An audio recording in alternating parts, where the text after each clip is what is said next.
วันนี้ธรรมะเพื่อชีวิตเสนอเรื่องความไม่เที่ยงโดยพระธรรมวชิระเมธี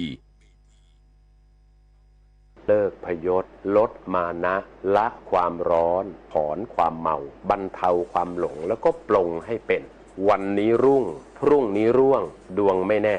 วันนี้แย่พรุ่งนี้ยังกลับดังได้วันนี้เด่นพรุ่งนี้ดับกลับเปลี่ยนไป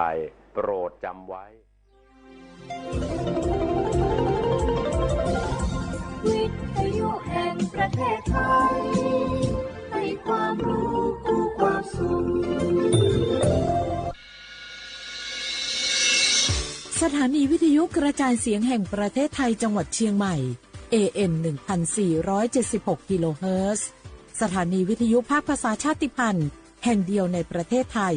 ที่มีความทันสมัยเชื่อถือได้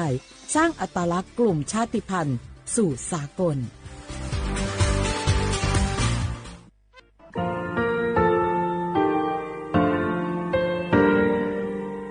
งาคือมีติปิเพกาวิชแลงาคือติกาติชูแลติเลเพกาวิมาเฮยาค่างาคือชอยาออตุคโลกาติเชวิออโคคาติผาคาชูโยอาชูโยวิโยกาคาเดติเลอติแกกาผุติลาวิทปาตอ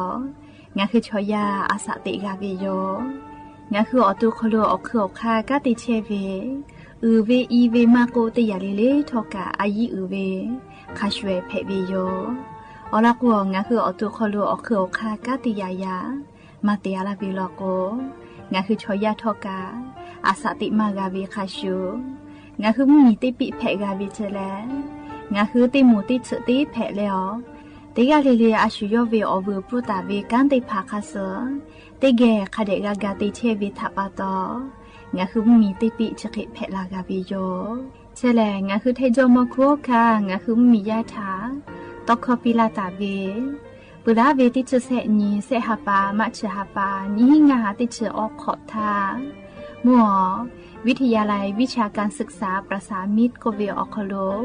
จากเกรทาเทโจมโคคางาคือมียาถาปิยาลาตาเวตอกคอติพายโย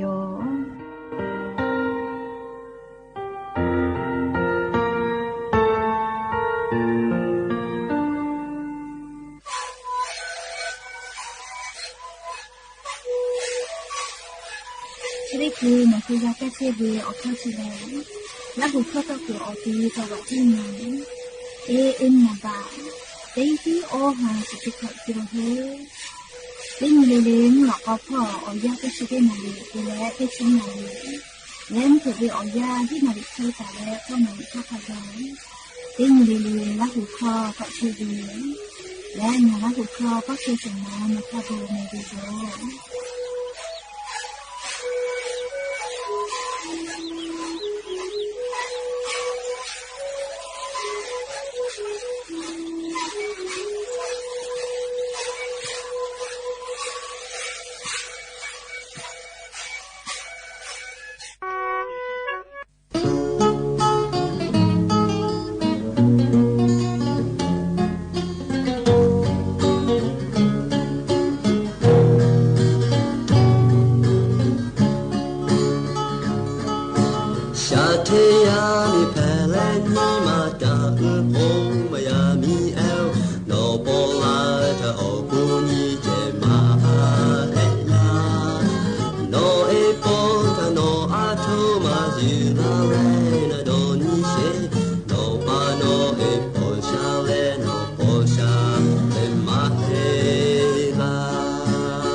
Yo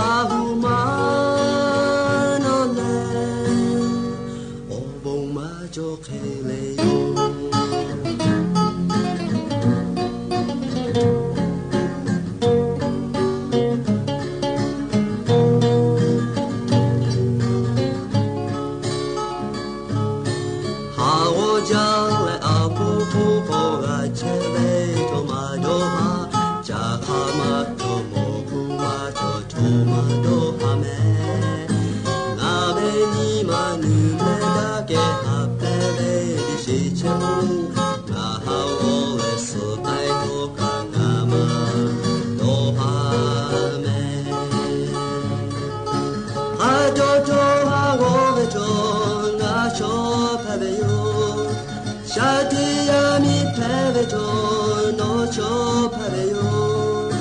나그니가 미그고 소깔베디야다 샤테야오야그 가볼 제그죠 제그 지레드포요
บุดาจาวิโยอย่าไปหาติปอทอกะดัดจาวิโอยาชอคลงะคือติปอกอกะมีลาแล้วชุป้าอุปาลุเชตาวิงะคืออวิโอนีละหุยาติพัทติแกไรกาอบุดาจาคลกะพูกะโมดะแล้วคอกะกะดักอิเชวิทัปปะตออลอเปติกะเลเลทะตะอุยอยาวิโอคลละเซจาแล้วไรกาอบุดาจากวิโอคลหะอยู่ลาวิโยแมหาวิอวิอนีละหุยาค่ะพ่อชื่อพ่อรู้เชตาวิค่ะคิเพเชเลเตกาเลเลทอกาจ้าเมดอเมซุเมกาเมฮาเลดอซาเชโอเลนาจริเจวิอยาอคโลกาดอฮาตูเพบอวิอเจติพางาคือไทมิกอคโลไล่จือพ่อลุลาเชวิโยค่ะเคกุทอเตกาเลเลกาอเจ้ายาจะเควิอยาอคโลตาบาดะเลเตกาเลเตกาญิมาออกาคาเดปีดะแม่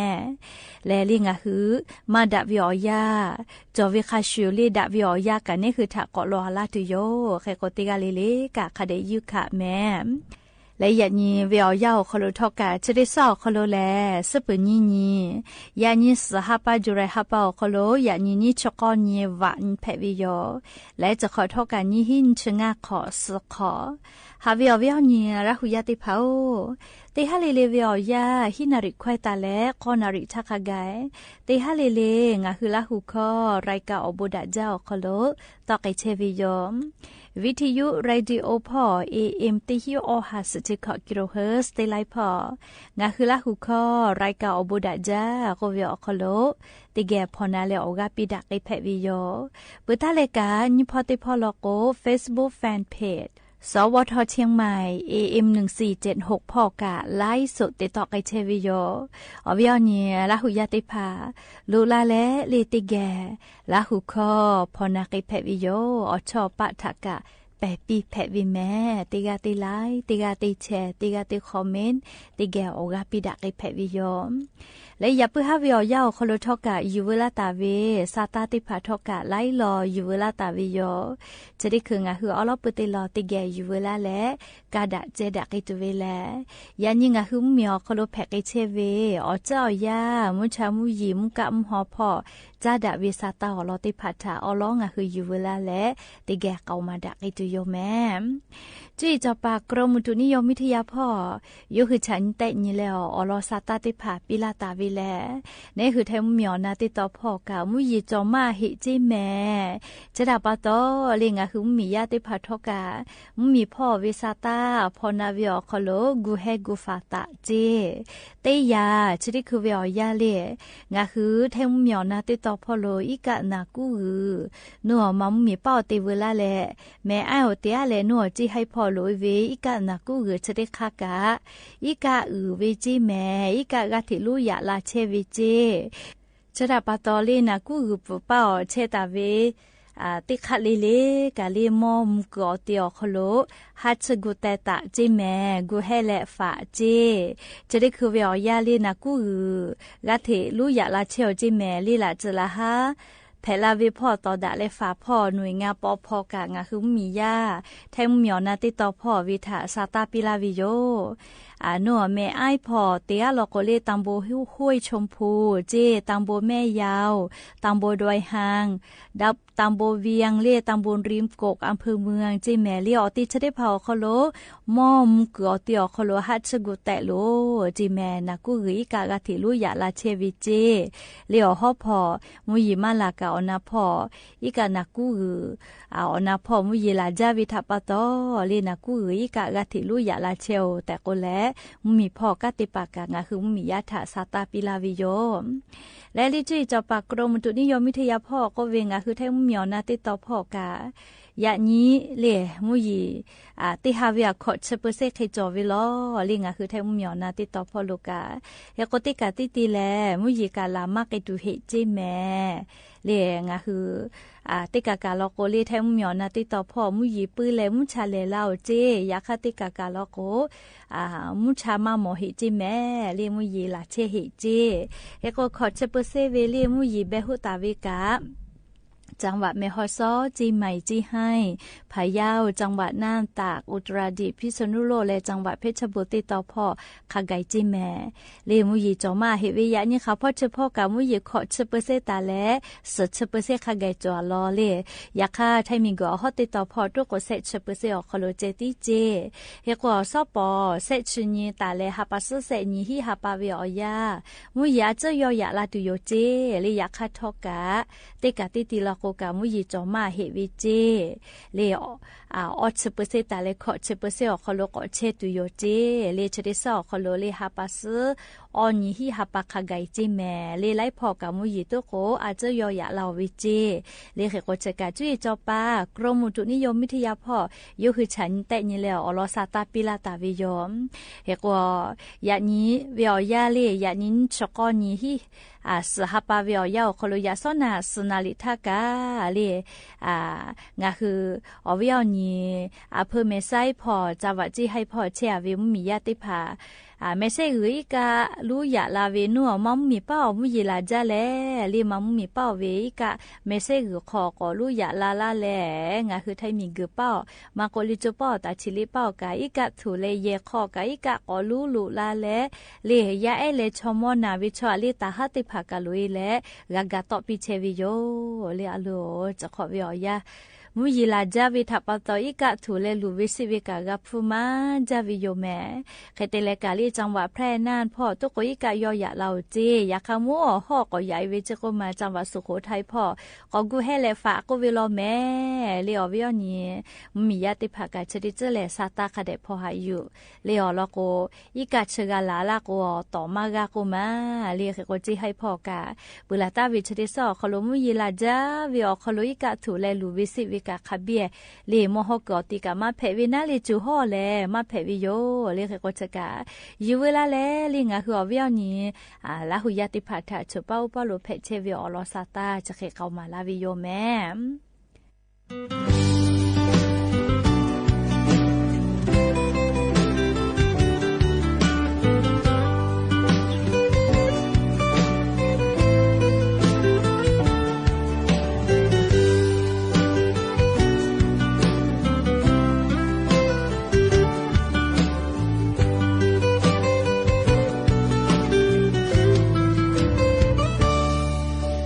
cho thang ngao bóng cô nhìn mà suy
มาหาลอเวลิขอไอปีติผาทอกากากากานาไกเปอจุดิคือเกาะจ้าแล้วยูเวลาตาเวซาตาลอติผาทะลิงาคือติแกเกาะนาสิแม่เวลาตาเวติญอคโลลิงาคือ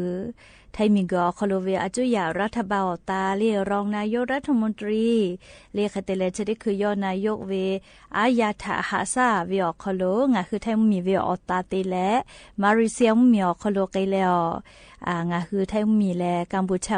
มีเจ้าพอบ่ดาเชเวจะได้พาปะฮากูไกตูเล่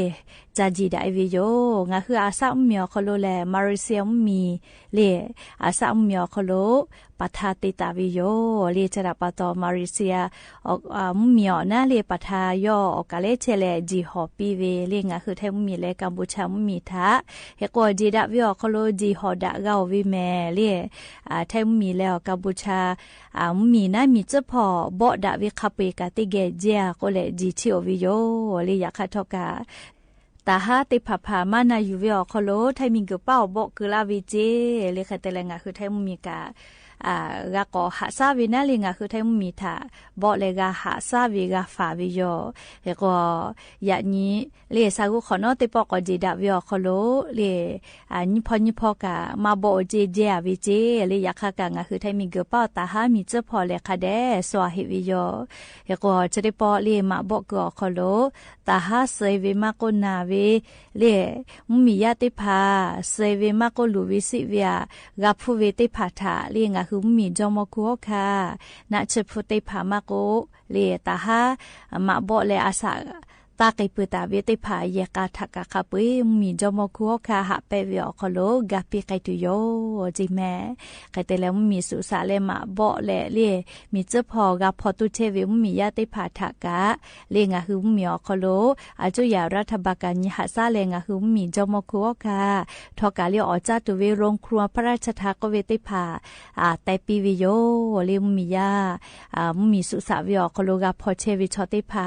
กาจากาดอตุอโปเลียออกาจัตัวอโปมีจอมกัวค่ะโรงครัวพระราชทานก็เวติผาเจแต่และลิมมียาทาอติจับปีไกเชวิโย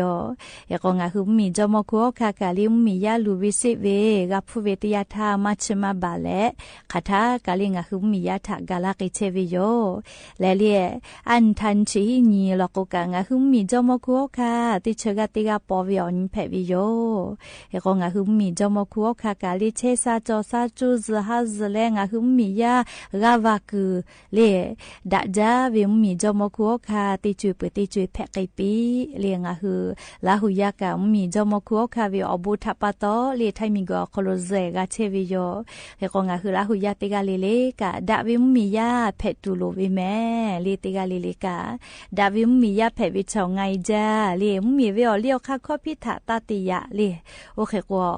ดาเวมียาติกาเพวิโยเลเคโกจกางาคือมีจอมกัวค่ะมียาถากาลากิเชเวซาตาอลอยโยแม่เฮกว่าจุยารัฐบาลกาลีหน่วยงานปพทจ้าเลงาคือไทยมิงคือกัมพูชามีเจ้าพอบ่ดะคืออตีง่าจังหวัดอคโลเล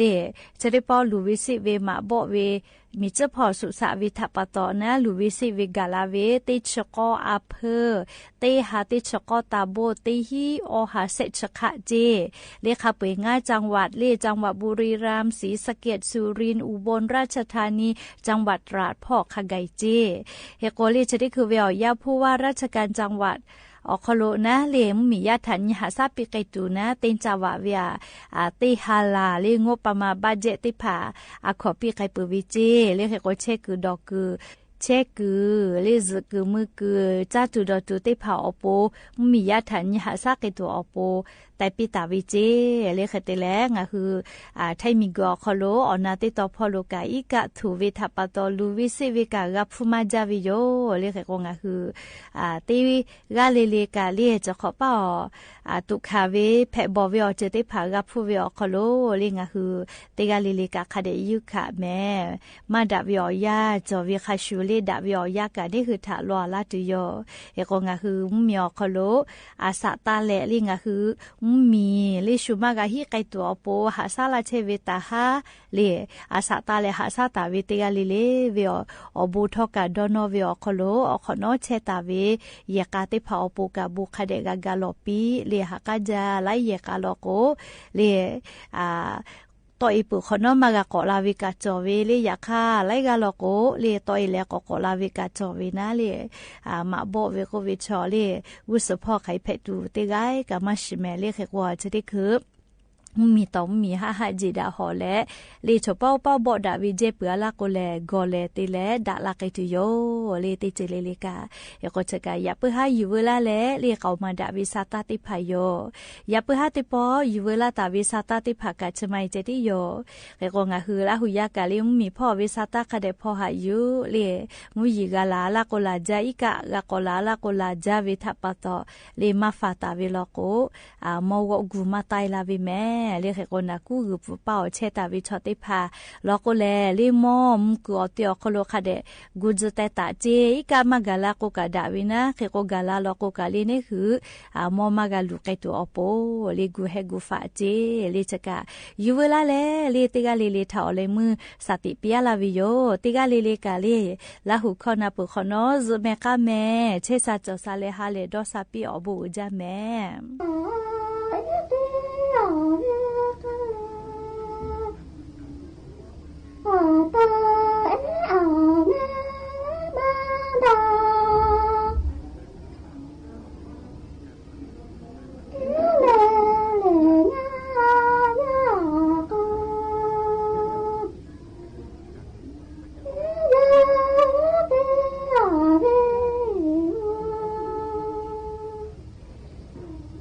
So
สถานีวิทยุกระจายเสียงแห่งประเทศไทยและเครือข่ายทั่วประเทศเสนอข่าวต้นชั่วโมง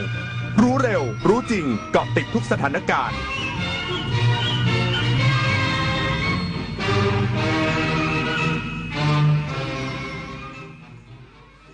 รับฟังข่าวต้นชั่วโมง 21 นาฬิกากับยุทธพรบานเย็นครับรัฐบาลยืนยันไม่มีการใช้ระเบิดคลัสเตอร์โจมตีฝ่ายกัมพูชาตามข้อกล่าวอ้างอีกสักครู่กลับมาติดตามรายละเอียดครับบ้านเล็กในป่าใหญ่หนึ่งในโครงการพระราชดำริของสมเด็จพระนางเจ้าสิริกิติ์พระบรมราชินีนาถพระบรมราชชนนีพันปีหลวงที่ก่อเกิดจากความห่วงใยในทุกสุขของราษฎรและส่งเสริมการศึกษาวิจัยหาวิธีให้คนอยู่กับป่าได้โดยไม่เกิดการทำลายเน้นการพึ่งพาตนเองสร้างชุมชนให้เข้มแข็งเพื่อชีวิตความเป็นอยู่ที่ดีขึ้นและคนกับป่าจะได้อยู่ร่วมกันอย่างยั่งยืนสภาสมาคมสตรีแห่งชาติในพระบรมราชินูปถัมภ์ขอเชิญเฝ้ารับเสด็จสมเด็จพระนางเจ้าพระบรมราชินีเสด็จพระราชดำเนินไปทรงเปิดงานวันสตรีไทยประจำปี 2568 ภายใต้แนวคิดสตรีไทยพร้อมใจสืบสารรักษาต่อยอดพระราชปณิธานอย่างยั่งยืนในวันที่ 1 สิงหาคมนี้เวลา 16 นาฬิกาณ Impact เมืองทองธานีรวมเชิดชูเกียรติสตรีไทยพลังสำคัญแห่งการพัฒนาประเทศเมื่อเราก้าวทันเราต้องรักษาพัฒนาและส่งเสริมผลประโยชน์เพื่อความก้าวหน้าสู่ยุทธศาสตร์ที่สำคัญเราพร้อมผลักดันกิจกรรมเชิงรุกที่สร้างสรรค์ในทุกมิติรวมทั้งสร้างสรรค์ความเข้มแข็งในภูมิภาคที่มีอาเซียนเป็นศูนย์กลางเราสนับสนุนการส่งเสริมและเชื่อมโยงในเวทีเจรจาการค้าการลงทุนเรารักษาสันติภาพเสถียรภาพความมั่นคงและความมั่งคั่งประชาคมอาเซียนประชาชนเป็นศูนย์กลางเราไม่ทิ้งใครไว้ข้างหลังมหานครแห่งอาหารและบริการหาล้านสู่ตลาดโลกซอฟต์พาวเวอร์ด้านอาหารปลากุเลาเค็มตากใบนราธิวาสไก่เบตงยะลาปูทะเลปัตตานีโคพันธุ์พื้นเมืองและแพะวัตถุดิบชั้นเยี่ยมของท้องถิ่นได้รับมาตรฐานอาหารสากลและอาหารหาล้านผลักดันให้เป็นพื้นที่มั่นคงทางอาหารสร้างเศรษฐกิจชุมชนเพื่อยกระดับคุณภาพชีวิตภายใต้ระเบียงเศรษฐกิจหาล้านจังหวัดชายแดนภาคใต้โฆษกประจำสำนักนายกรัฐมนตรียืนยันรัฐบาลไทยไม่มีการใช้ระเบิดคลัสเตอร์ตามที่ฝ่ายกัมพูชากล่าวอ้างนายจิรายุห่วงทรัพย์โฆษกประจำสำนักนายกรัฐมนตรีคณะกรรมการศูนย์เฉพาะกิจบริหารสถานการณ์บริเวณชายแดนไทยกัมพูชาหรือสบทก.เปิดเผยว่าจากกรณีที่รัฐบาลกัมพูชาส่งหนังสือแจ้งไปยังผู้แทนถาวรของฟิลิปปินส์ประจำสหประชาชาติและองค์การระหว่างประเทศต่างๆในนครเจนีวาสวิตเซอร์แลนด์มีเนื้อหาระบุว่ารัฐบาลกัมพูชาโดยหน่วยงานปฏิบัติการและช่วยเหลือเหยื่อทุ่นระเบิดแห่งกัมพูชาแจ้งการกระทำที่ร้ายแรงและทวีความรุนแรงขึ้นของกองทัพไทยที่มีการใช้ระเบิดลูกปลายหรือคัสตอมบอมหรือระเบิดพวงอย่างผิดกฎหมายในดินแดนกัมพูชายืนยันว่ารัฐบาลไทยไม่เคยใช้อาวุธดังกล่าวและที่ผ่านมาได้ปฏิบัติการทางทหารอย่างถูกต้องขณะเดียวกันไทยเป็นฝ่ายถูกรุกรานและต้องปกป้องอธิปไตยซึ่งรัฐบาลไทยได้ชี้แจงเรื่องดังกล่าวไปยังส่วนต่างๆที่เกี่ยวข้องต่อไปแล้วผมธิดาทิพยานนท์รายงานค่ะกระทรวงมหาดไทยสั่งผู้ว่าราชการจังหวัดทั้ง7จังหวัดชะลอการเดินทางกลับภูมิลำเนาของประชาชนในศูนย์พักพิงจนกว่าจะได้รับการยืนยันจากฝ่ายความมั่นคงนายชำนาญวิทย์เตรัตน์รองปลัดกระทรวงมหาดไทยในฐานะผู้อำนวยการศูนย์เฉพาะกิจบริหารสถานการณ์ชายแดนไทยกัมพูชากระทรวงมหาดไทยสั่งการผู้ว่าราชการจังหวัดทั้ง7จังหวัดชายแดนไทยกัมพูชาให้ชะลอการเดินทางกลับภูมิลำเนาของประชาชนที่อยู่ในศูนย์พักพิงจนกว่าจะได้รับการยืนยันจากฝ่ายความมั่นคงพร้อมดูแลและอำนวยความสะดวกแก่ประชาชนทุกด้านขณะที่นายอำเภอบ้านกรวดจังหวัดบุรีรัมย์เน้นย้ำประชาชนพื้นที่ชายแดนอย่าเพิ่งเดินทางกลับจนกว่าจะมีประกาศจากทางราชการนายเอกวัฒน์พวงประโคนนายอำเภอบ้านกรวดจังหวัดบุรีรัมย์เปิดเผยว่าจากสถานการณ์ความสงบบริเวณชายแดนไทยกัมพูชายังอยู่ในช่วงเปราะบางเพื่อความปลอดภัยของประชาชนในพื้นที่อำเภอบ้านกรวดและอำเภอละหารทรายจังหวัดบุรีรัมย์จึงได้สั่งการให้ประชาชนในพื้นที่เสี่ยงภัยดังกล่าวอพยพมายังศูนย์พักพิงชั่วคราวและสถานที่ปลอดภัยแล้วทั้งนี้กองทัพภาคที่2ยังได้ขอความร่วมมือประชาชนงดเดินทางกลับภูมิลำเนาพื้นที่ใกล้ชายแดนจนกว่าจะมีประกาศจากทางราชการอย่างไรก็ตามขอให้ประชาชนมั่นใจถึงความปลอดภัย โดยทางอำเภอได้จัดชุดชรบ.พร้อมร่วมกับหน่วยงานภาครัฐดูแลชีวิตและทรัพย์สินของประชาชนในพื้นที่หมู่บ้านชายแดนให้มีความปลอดภัยอย่างเต็มที่จบข่าวยุทธพรบานเย็นอ่านรับฟังข่าวครั้งต่อไปเวลา 22 นาฬิกาครับ ติดตามข่าวที่นำเสนอไปแล้วได้ที่ www.thainews.prd.go.th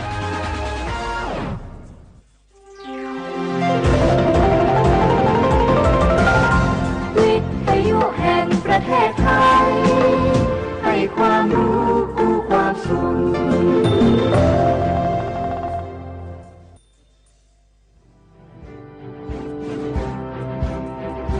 เดินเถิดเราชาวพุทธหยุดหลับไหลเรียนธรรมะพระวินัยให้กระจ่างช่วยกันฝืนคืนพระธรรมเครื่องนำทางตามแบบอย่างเมื่อครั้งพระพุทธองค์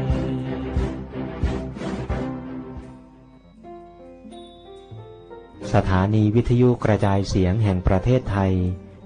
ร่วมกับมูลนิธิศึกษาและเผยแพร่พระพุทธศาสนา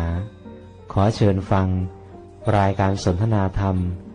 กับอาจารย์สุจินต์บริหารวณเขต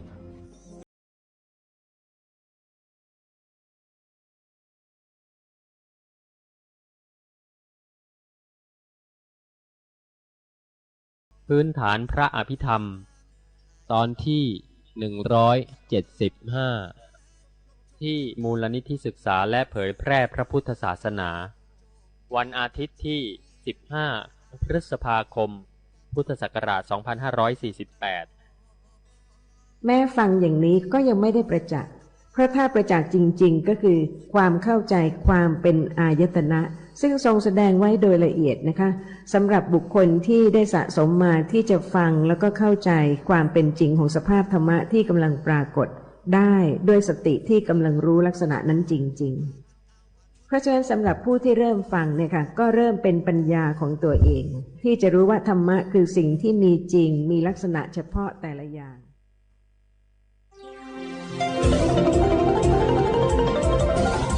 วิทยุแห่งประเทศไทยให้ความรู้คู่ความสุข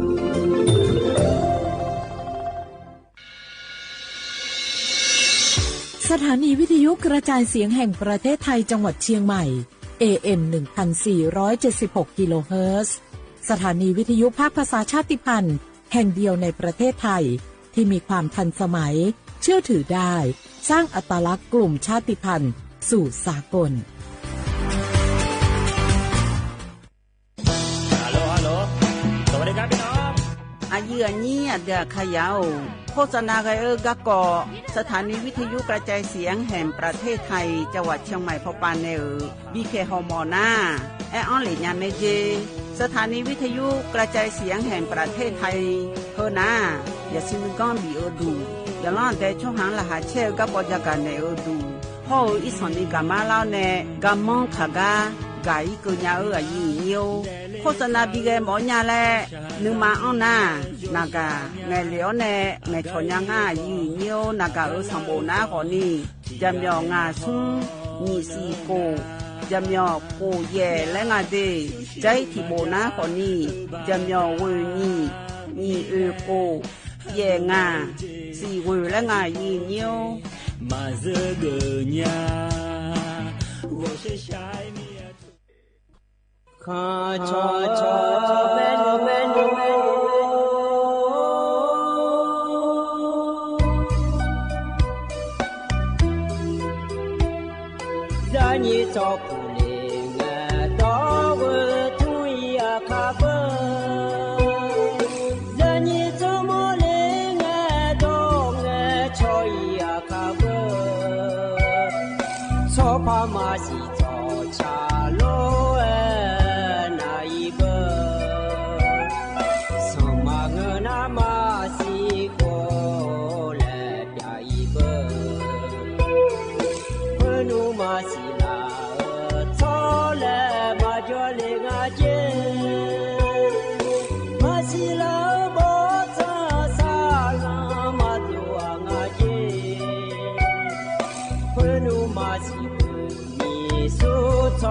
อุดุธรรมายืเนียวยมจีกยืนี่แน่พยาทนจุลาแม่ยืเนี่ยยมีนาลุทนจุลาโลเออายามนาลิทิลากาดูนาลีอุลานแน่เชลังเกเนียวทนจุลาแน่ก็กอที่เจจื้อพยาจากาแน่ละแม่ยืเนี่ยยมจียืนี่แน่ทนจุลาอเดือเขาอันนองหน้าอย่าที่นองเกลางาอินาบาลาอสีนาขอนี้เชลาและคู่สีอาโหนาขอนี้แช่ที่โหมิชเมออันนองนาขอนี้ว่าอาคังอันนองเกลางายืเนี่ยว่าที่นี่เชื่อว่าอยู่ไงนองบาลาสีเสียงสิเลกาโหนี่พังอายาตาโกเชเย่โหอายามที่นองสาที่น้อยเบลาจีไกดูมาควายยืเนี่ยบาลาสีไกอีเฮสินาลอสมเชตินองแฉลอนี่สอที่นองสัพเพตินองจิเลสอยงาหนาเย่เสียงอันลาสอยแม่ยืเนียวยังก็ยำลอยยืเนียวแต่บลาสีเย่สีพังเลยนะคนนี้ให้พอมาพอยังคูจาละเบียวละมูชงอายำพักเกละแม่ยืเนี่ยอยู่วันนั้นลุนนึกจะมาหลอกก็ไปยังก็ไปละคนนี้โลอยู่มือก็จอยอยู่มืออยู่ขายยังชอนยืเนียวยุ่งขันนะคนนี้ที่กานามิชายอเดือนโจโลเขาเธอเย่จุดดำยังเลยก็โจละและเงินนะคนนี้อีจูผู้หลายบิดองเบียงเจ้าเนี่ยเปียแล้วก็โจดูหล่อยืเนื้ออยู่เนี่ยฮอลืดาญาเลยอยู่ฮะโจก็หุ่นจีก็ฮอลืดาพาเลยนะคนนี้ยมือพาฮอลืดาหล่อยืเนื้อก็เจอเลยเย่เลยไม่เลยยืนี่เย่เลยยมอยากให้จุดดำเบียงเลยแลสาลอนายก็อยู่น้ำมาเชี่ยสันนี่เธอรายบีจังหวะน้าคนนี้จังหวะนั่นเดียยืเนียวเดียอีจุดตรงเล่าแล้วยืเนียวเธอมีแน่ที่เดือนน่ะล่ะเช่จงอะไรที่เดือนน่ะยดูมาสาจ่อยยืเนี่ยเราสายเราสาวแล้วแต่จะต้องมาจานิสามังเงยสามังเงอีจุบิดอนเพียงในสายยืเนียวห่อเธอมีขังโจดูน้าคนนี้ก็เดือก็ยาโจที่เดือนน่ะช่วยยาบิสิกาล่อดาฮักเดือหัวเสียวหัวเคอล้อมาดาหัวเสสาเกยยืนี่หัวเสสาเกยยามียาเสสาเกยล้อห่อเธออย่างนั้นเดชช่องหางเดือเลี้ยวหัวจ่อเลยล้อเธอมีในช่วยยาลาเชลอุดวงนุ่นสาวช่องหางหัวจ่อแม่ยืเนี่ยดอกเพยจ่อเดืออยู่นาลุยขาเกบีล้อยืเนี่ยวนี่มือยกขายกจุยกกามันยาเธอยกหือเดือก็เลี้ยวเดือล้อยกก็เลี้ยวเดินไงช้อนในที่อาบีมือดาราก็กอยไงช้อนดาวรู้ยืนเนี่ยเดือขยายอยู่นาลุชันเทดาลุแม่หล่อยืนเนียวก็เดือก็กอเถอะช่วยยันเดือลาอะไรมังเงินหน้ามือลาพอมายาวเบื่อยืนนี่อับย้อนผู้หลายย้อนดาวป้าคนนี้แท้ว่าภาษาอะไรหล่อถึงมีในเยอะมีขังคนนี้ว่าภาษาอะไรเบื่อยั่วในมือดารายังงานแหละชอบรัฐบาลพอช่อหาคนนี้ชันเทดาลุไอ้เหี้ยป้ารัฐบาลช่อหาป้ารัฐบาลช่อหาที่เธอก็เดินมาเดินนี่กันนะก็กอยังไงชมแม่ลอยยืนโยเธอก็รอมีนองลอยยืนโยดิมาไทยรัฐบาลพอห่อเธอกัมพูชาพอรัฐบาลลอยยืนโยยุ่ยเปียดาวคนนี้อยู่นะลูกอย่าชันเทดาก็กอเดยืนโยเดยังจีก็ดูที่เจ้าจื้อจากกันแน่นอนอย่าเดินในชักกาแหละปีน่าหาในอาศัยไงชิกุกาและปีน่าหาดามายืนเนี่ยอินยมาดองเบงไงนายาเดินในชาทิตีตะโกลุน่าหาเบียดามายืนเนียวแต่การนายาเดินในชาอินยมาดองเบตีนาคนนี้ล่อเธอแหละอันนี้บุพาสมาคมอาคารในชาล่อสมาคมอาคารยงไงชาเธออยากคุ้มเชล่ะเฮโจแง่เมียลูไลชาล่อยืนเนียวปีน่าหาเบียดามายืนเนี่ยม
ยันนะหาเบียวดูเอลอยืเนียวเฮกันในนาโดจะจักอยู่ตะกลวนหาดาไม้เราโดจะจักทิติยายืญาเฮนาขอนี่โยฮายืเนียมาดาโดจะผู้ลาจะยาขอยนาลุบิกาโลเฮติอาดูนาขอนี่โยมาในเฟบัวปาดงไอบิงไอออนเลนบิซาดาลาไม้เราบิโดไม้เรายืเนียวอายากันในอามอนจักอสุอันจักญาแลตะกลุนหาดามายืญาอุดุธรรมะยืญญาขยายอานาลุอินนางาโดจะจามอจิญาญาลองาจามอจิแล้วนะอายุวิเมกูและคู่ที่อังจักหมอญางาชมมังาชมมายามจุจารามีอะไรอายุยาบบอกจุดจุยามาเสียญาและเองอายุน่าบาโลอุอาขาและคู่กาอำเภอเทิงจังหวัดเชียงรายพอจ่องานไงน่าอยู่น่าอย่างนี้ก็จ่อไอ้อยู่น่ามีและคู่กาอันนี้ก็น่าอะไรและเธอพอปาห้วยสาลาขาและคู่กาอำเภอแม่ไอพอปาตอนจาริฐานในจ่องอยู่อย่าอยู่กันน่าอยู่มันจุหมอนยาและจากเครื่องอยู่ท่าน่าสัญชาติไทยมันยามิแน่ไทยปาจ่อมาสีแล้วเมื่อมาโปเล่มาสีแล้วอาสุอาสิญญาและที่โปจากกุนเลและมันจุหมอนยาและอยู่นั่นลูเบอร์โทรก็จากกุเลน่า0810965920และเบอร์จากกุเลเดียอย่างนี้เดก็ละคือมาโดยจะจากการยันนะหาหลัวเทียติโปจากการในรอยยืเนียวเฮกันในหน้าก็ก่อจากการด้านในหน้ายืญายืนี้เดือขยาวยุงขานาลอยยืเนียวเยวชาก็ก่อเลนะขอนี้อยู่ค่ะช่องแทนดาเดยืเนียวเดเยวชาก็ก่อเลนะขอนี้เฮกาดิมาอีน้องดูนะขอนี้จังหวัดเชียงใหม่จังหวัดเชียงใหม่มีวัดที่นี่เชี่ยวกระแม่แน่ยืนี้วัดที่นี่เชี่ยยังนาลอยยืเนียวมินองแรงาลอมินองลอยยืเนียวตะกาไงยดึงมานี่อย่างยาดอกงายหรออีน้องดูนะมือดาราดูหรอยืเนียวไอ้คนนี้จู่ยกงาสีแล้วแม่ยืเนี่ย เธอเฮกายยุมอีจูขลาดอมยองเลยกายากูยาย่องเฮนาขอนี้องค์การบริหารส่วนตำบลกึ่งชานแล้วล่ะเฮนามีนอนเดยืเนียวเดอินอมาเงอเดอินอน้ามือดาราดูเอล่ะยืเนียวเฮนาขอนี้มีนองดูนาขอนี้ไงอีจูโกดาลางาแลทกาตำบลเมืองคอนอำเภอเชียงดาวจังหวัดเชียงใหม่ละเฮล่ะหน้าเธออียุมนาขอนี้อีจูเธอบาlà ta vào bàn này nhiều thôi thì cho chú ở chú yêu cầu thôi là nhiều ấy còn nè cho nó thiêu bà họ lừa đảo từ ấy phiếu na lù có họ lừa đảo thôi ná còn nè chú cái này giờ làm để cho họ cho cái mà bị đỡ lêu lại yêu họ lừa đảo lúa này pha đỡ lêu ná còn nè có lá họ lừa đảo này lo nhiều thôi mi này nhí được khai được chỉ ở các con này lá cha lá ở còn nè họ cho đồ phe có lá đồ chả bị ở này là cả phụ làng này lo nhiềuอยู่จนน่ารู้เนี่ยรวยจูผู้ละคุโรดอมยังเลี้ยวเนี่ยไทยรัฐชะล่างเนี่ยเธออยู่ออกพายอยู่หาอยู่เผยเดออยู่หาไหนบิยายืเนียวน่าอยู่หาเธอคือจริงไงจูผู้ละเนี่ยดำอยู่ไว้นะขอนิ้วโจ้เอเดินรอยยืเนียวอยู่ตีอยู่ต่อผิวผู้ละโลซื้อผู้ละโลโตเอเธอผิวบ่าโลแหละอยู่หามาดูบิมยังเดทะเบียนบ้านบัตรประชาชนตัวเอเธอรอยยืเนียวยมยาจียืนโยชนุที่ดินตัวเธอรออยู่เนี่ยอยู่หามาดูอยู่หาดูเพบิญญาแล้วน่าก็จีเล่าเดินนะขอนี่ตู้เย็นผู้หลาโลและมีจ่าเครื่องใช้ไฟฟ้าเธอนะทีวีผู้หลาโลและเงินนะขอนี่โยกุบัดดาทารอยืนโยง่ายเลยแต่อินนอก็นี่โยกุบัดดาทานเนี่ยอีกข้ออันเนี่ยย่อขอนี่แพ่งแหล่แพ่งหัวก็ข้อดุมพามสิงห์เล็กก็เล็กว่าเชอเล็กมาสิญญายืนเนี่ยอยู่บ่อยลองแบบบ่องฐานในรอยnhiều là tao pa bạt đào lo cái chơi liệuว่าที่นี่ชื่อนี้แน่นี่ชื่อก็นี่อยู่น่ารู้เบิดบาลีอเดและเอมีในรอยnhiềuถึงแม่ยูชับโปฮกามีนองแม่และอีสอนนี่ยังยังไงมาพะงาเจและชอนยาเจเธอปะหรือดาวเดือนยาเจและที่ปพยายองเธอให้บาบลาสิวเสียงเจและพระงายีเนี่ยถึงมีในตู้เย็นผู้หลายอยู่ก็บัดดาวคนนี้อย่าบักขาแม่หรอยีเนี่ยมาต้องยังเลยนะคนนี้อยู่หาจะดูเธอพอแบบมาลองถามขออย่าละลือเบื่อหรอยีเนี่ยอยู่ๆเนี่ยอยู่ย่อยอยู่ช่องเทดาวคนนี้เขาก็จะเหลือเธออีจุดดำยังละเขาเมียกูรู้เลยนะขออย่างนี้อยู่หาหนึ่งมาอยู่สามยายหรอยีเนี่ยหรอมาดำยังเดอยู่ชักปูน้ำมาบินดำจอเดแล้วหรอยีเนี่ยตัวรู้อย่างไรมันถามหลวงหรอยีเนี่ยเธอก็ติกอดูใจติกอดูนาล้อยีเนียวทกามีนอดูนาขอนี้อดีมาสัมภาษณ์ได้เลยอันน้องพระบาทสมเด็จพระเจ้าอยู่หัวรัชกาลที่10ได้เลยอันน้องเมียยมยากาดือสองพังดำแหน่หล่อหน้าวิบากคุณเทมือพออีสอนนี้ลาบยอแล้วแหละมันถาเธอนาล้อยีเนียวแหวดีมาสัมภาษณ์ในเนนาขอนี้เธอมีห้องมีขายอยู่จุมาจุเมียดีมากัมพูชาช่วหาเขาถ่ายช่วหาเธออยู่มาจุเมียอายองลาลูเนออายองดำเนอและเธอคุณเทมือละเฮนาขอนี่มาบิยาและมาบิยาของนี่และตัวเนรู้เฮก็มายังงานแล้วอยู่ก็อยู่จังหวะน้าลอยยืเนียวชดถวายพระพรและงานแต่อยู่ก็นาลูบิยาแม่ยืเนียวเธอมีในมินอดูนะขอนี่เธอก็จังหวัดเชียงใหม่ละเฮนาลอยยืเนียวแวอดีมาสัมภาษณ์พระบาทสมเด็จพระเจ้าอยู่หัวเธออาย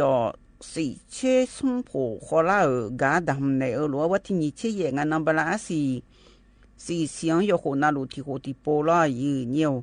มีนาดูนะขอเนี่ยชกิจกรรมเฉลิมพระเกียรติพระบาทสมเด็จพระเจ้าอยู่หัวและงานแต่เฮยล่อถึงมีนายกนาลูดีมาสัมภาษณ์จียำในละดึงมามือในละจีและยนาลูบินเกือบหายจียืเนี่ย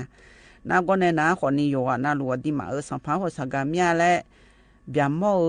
อายามอลอจีมีนอดูนาลอยืเนียวถึงมีแน่ดีมาสัมภาษณ์นะขอนี่ถ่ายช่อหาจีเนียว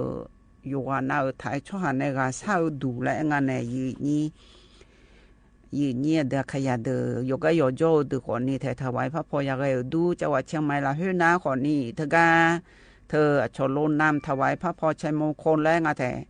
เธอกาลองห้องรับรองเรือรับรองพระตำหนักภูพีราชนิเวศทกาไอบิโบบิจอยงายีเนี่ยนาก็ในนาขอนี้ทกาเธอศาสนาพอปานในรอไปซื้อย่องเลยทกา วัดศรีโซดาทกาไกจ้องหายืเนียวพระอารามหลวงจากอำเภอเมืองจังหวัดเชียงใหม่ละฮือตกาไกลอยยืเนียวน่าก็ในนาขอนี้อุจิทพรตอนนี้เธอยองจ้องหายืเนียวยองดำแดงหาหลอมินอดูนาลอยยืเนียวเฮกันในนาในยาเดินในชักกะทิตีตะกอลวยนะหาเบียดามายืญาในยาเดินในชักกะบินนะหาเบียดาเฮตีอดูนาขอนี้เธอเดืออดาสัมภาก็ก็ยังไงเกิดรู้รออดาวและอยู่หาดังชักดชาลออุปเดกับปูจานี้บ่มาในชามีข้าทำและชาเธอตีตะกอลวยนะหาเบียดามายืเนียว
ยันนะหาเบียวดูไอ้หล่อยืเนียว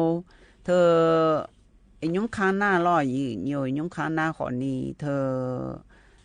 อุเย่อายำหือยำหน้าขอนี้นาก็ถิ่มยาเธอหน้าหล่อยืเนียวนาก็หึมหน้าขอนี้ RSV และคุงอายืเนี่ย RSV และคู่นาก็หึมหน้าขอนี้อุเย่ไงยำมั้งอีสอนเนี่ยยามยาอาเจเธอมีในแพร่หญิงสวัสดีวิบูสันติและคู่เหือล่อเฮือนะขอนี้สำนักงานป้องกันควบคุมโรคที่1จังหวัดเชียงใหม่อายุเกิดในโจงาลอนากอยผมบินน้าหลังยืและหอลือดับดวงยืเงียวเฮือในจังการในนะขอนี้อุเย่อายำนาเจยืเนี่ยนากอยมยาเจียชันเทดังอาเจอิยมนาขอนี้ทกาชอเชื้อไวรัส RSV ไข้หวัดใหญ่ที่เดอโควิด19ที่เดอรอก็ในนะสปอร์มันน่าเธอสปอร์มันน่าล่าเธอนะขอนี้รอยืเนียว RSV เฮแนเปียร่างอาเจยืเนียวเธอไม่ในยาบอมาโลชกาโลและรอยืเนียวเธอเมียที่ป้านายัง เปียวเจงอาเจเดยืเนียวเดน่าเธอ RSV นะอับเบียมอมนะขอนี่ยามหยอเลยนะสปอมันนาเลงาจีแล้วตัวเองอ่ะน่าก็ในนะขอนี่อุยยังไงยามเฮายกกังไงยามเปียวมีเจงอาเจน่าก็เฮน่าแหละอันน่าที่หยอเลยยกของอาเจยืเนี่ยเธออยู่หายเด็ดยี่ที่ก็รู้จอตาจะตากันน่ารอยืเนียวเธอไม่ได้อยู่ว่าน่ารู้อะไรอยู่บัวซื้อจ่อแล้วรอเธอนั่นแม่น่าจูดูหาโดอาจีจ้องคนนี้ชิวๆคนนี้แต่เธอกันในหยอเลยสวยงามจียืเนี่ยชิวๆฮะชิวๆกันในรอเธอไม่แน่ละอยู่ข้างอยู่บูจ่ออยู่หาหน้ากากอนามัยเกลือแล้วรอยือยู่หายาเปียวเนี่ยมาแต่เธอยาลาซาคนหน้ากากอนามัยเกลือแล้วรอยืชิวผู้ลาชิวนะคนนี้อยู่หาแม่งเธอพัดเจเนอเด็กเขาเนี่ยชอบมาบิดตัวเลยยืก็กอขอมือรอยือยู่ข้างช่องแทนดาจียืเนี่ยเปียวเล่เด้ออยู่ฮอลลือดาวแล้วเงินน่ารอยืแกอย่างนั้นแต่ช่วงหายวันน่ะลูกไข้หวัดใหญ่เปียวขอมือโควิดเปียวขอมือรอยืRSV และเทมเปียวขอมืออาราเทมาทานีอยู่บูเจสับยาเนน่าเจลแอลกอฮอล์เนี่ยล่ะอยู่บูเจมีที่ก็ทายุมเจแต่ก็รวยน่าเดือดห้องมันน่าเดือดรอยืนั่นไม่บอกหาแม่งเมียนึกผู้หลังลาจีเลี้ยในให้ผมพออยู่ลาจีน่าให้ก็เปียวอันนี้ลาจีทางการมาเปียวเดือลาจีน่าให้ภาพเปียวงานเนี่ยยืนี่อันน่าเธออีจูน่ะโบโลคูจาโลตรูเวเธอรอยืนี่เธออยู่กับเขาอยู่หายุมเจเดที่ก็ทายุมคือเจเดยืนี่เดพัดเจผู้หลาโลแรกที่ก็ตาเจน่ะลาโอผู้หลาหัวเนี่ยเธอเทียมาทานีจิบู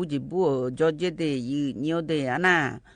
ยามเปียวละน่ะคนนี้หัวเฮกมาบีอินี่คนจนในบิลาซาเจเดยืเนียวเดน่ะก็ในน่ะคนนี้เธออีจูยมีดอเจอันน่ะ我这个女个当初早呢有下的木子有下么都有下个比我拉牌咯，你有比木的拉牌。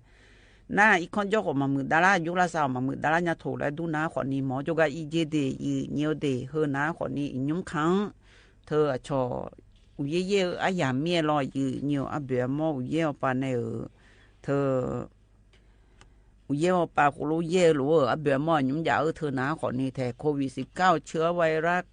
เธอแหละ RSV ห้อไข้หวัดใหญ่เธอเดิมเปียกเล่ายมเนี่ยยังอาจี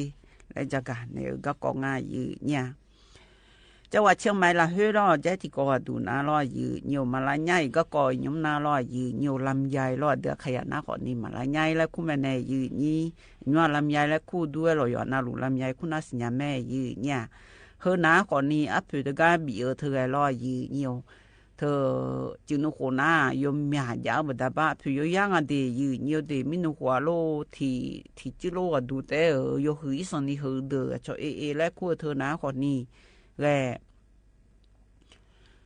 นี่เช่บาเจโลและสมเช่บามยมเสือโลและยาวเบื่อยืนี่จึงนุโคน่าแต่มินอนก็เนี่ย你七八路嘞，些呀路子们呐，七八那la欧巴个卡嘞，你话七八等啊这呢，七八路、七地路、七二路好啲个哪好呢？七八嘛边的路嘞，好多个咯，你话这家走面咯，你话他们呢，河南咯就话เชียงใหม่ละ河南好呢，เธอลำใหญ่ก็อยู่ๆเว้เนี่ยบีมือดาราพังงาและช่องแทดาลุมาจีเนี่ยเฮอนาอยู่ปานาลอยเนี่ยลำใหญ่เธอนาขอนี่จีฮักคาเดถาแล้วมาเงอรอชอจีเอพีและไงเนี่ยชกเกษตรอินทรีย์และเธอรอยากมาดูมาลายใหญ่อบอนอาศิบิสิเลเธอรอเนี่ยมันอยากมาดูนะขอนี่เธออาชอยอีสันนิโยจ่าโลและน่ายมมือบีมือล่าเจียอยู่ข้ายช่องแทดังอาจีเฮก็จะกันในเฮือนะคนนี้ในเจริญพิมพ์ขานและคู่เฮือรออยู่เนี่ยเกษตรจังหวัดเชียงใหม่ในจะกันในนะคนนี้แต่การสำนักงานเกษตรจังหวัดเชียงใหม่โฮเธอมูลนิธิและคู่เธอรออยู่เนี่ยมูลนิธินาวาราชดำริอนุรักษ์ฝ่ายเหนือและคู่ไงอยู่เนี่ยอันน่ะภาคีเครือข่ายอาหมามูรอยืนย่อยยุ่มแต่ก็โลกุมแน่เธอก็ดูช่องไทยดาวลุงอ่ะยืนโยเธอก็ลำใหญ่พัน เบี้ยวเขียวและไงยืนเนี่ยเธอเจเบี้ยวเขียวและคู่เธอเจนะขอนี้อายุเอเนี่ยอีสอนนี้บีมือล่าและช่างเทได้จีกษตรอินทรีย์พอปานเนี่ยขณะก็ในนะขอนี้เธอมิชาไปช่องข้ากันในรออยู่จีน่าลูกรอยืนโยอาบอบิหือละกันในไงเวดอนเทกันในอาศิสิเลในเปียในอันโดกันในยกขาฮอลได้จีน่าเธอแลผู้หลานตอนนี้เฮจีมาละยังไม่ดีและเนี่ยนะคนนี้ว่านาลูสิญาพายรอยืนโยเธอมีในลำใหญ่และเฮนะคนนี้เธอเจ้ามาเหมือนหน้าหูบันในคาราลิเมียเจ้ามาเหมือนน้าลำใหญ่จะแม่และสิญาลูแม่จียืนเนี่ยบะดีมาสัมภาราชการที่5ในรอยืนโยลำใหญ่เฮนะคนนี้ราชการที่5ละอ้อจียืนเนี่ยเธอก็ชอละบือชดเจอรอลำใหญ่เธออีสอนนี้มืออาจจะชาและยืนโยอำยังลำใหญ่ขอยมยาจีปางาชอบพันและกุ้งอาไทยพันดีและงายืนเนี่ยงาบ่ให้ละอาจีงาบ่อาหูส่งพังงาเลยไงขณะก็ในหนาคนนี้เธอก็ถวายแด่เจ้าดาราลัศมีและงาแถดีมาส่งพังงายามียาเธอก็ดาราลัศมีจังหวัดเชียงใหม่ละเฮ้ยจุกาบินเดล่าจียืนเนี่ยนักคุ้มเทเหมือนหนีบ่ขายจีนักเจมาเหมือนสมบ่ขาจียืนเนี่ยเธอก็บ้านน้ำโทนและกูกะหล่อศพแม่ขาอำเภอหางดงจังหวัดเชียงใหม่เธอก็ขาแม่จีข้าในยุ่มนาลอยอยู่ลำไยเธอสมบูรณ์แต่เจ้ามาเมื่อเขาเธอยุ่มนาขอนี้แต่หูราชการที่5สมบูรณ์แต่เขายุ่มนาเมื่อเราขับย้อนย้อนเนี่ยเยอะพอยดื้อมามือเจียวอาเสียลูลอยอยู่เธอมีแน่ลำไยเฮนะยมยาจียาเดยอยู่เดยจีชิมยองจีชิมยองชมยองและคู่ยาเดยอยู่เดยเธอมีมานี่นะลำไยนะรอดีมาสัมภางากะเลยกะยามียังชนในดำละกันเนี่ยทุกคนในคาอะไรละไม่จีแหละจะกันเนี่ยก็กองง่ายเนี่ยเฮกันในหน้านายเดินในชากาทีตีตะกลัวพันหาเปียวดามาเนียวนายเดินในชาเฮตีดูนะขอนี่โลลูมาและอันนี้น้องฟ้าในชาตะกลัวนะหาเปียวดามาเนียว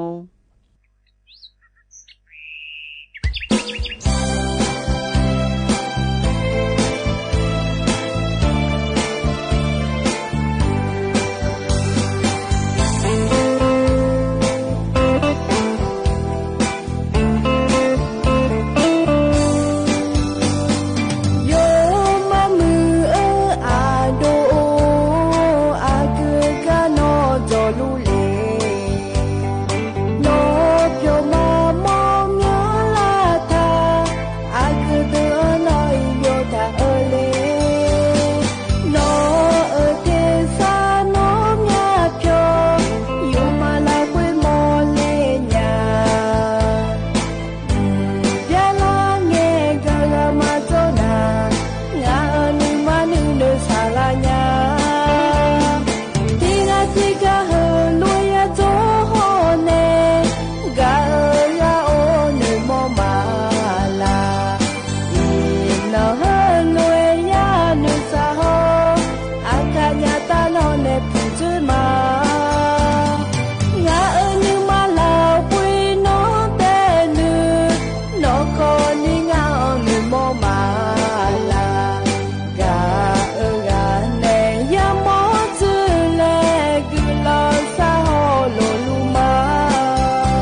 ซาฮอโลนิมา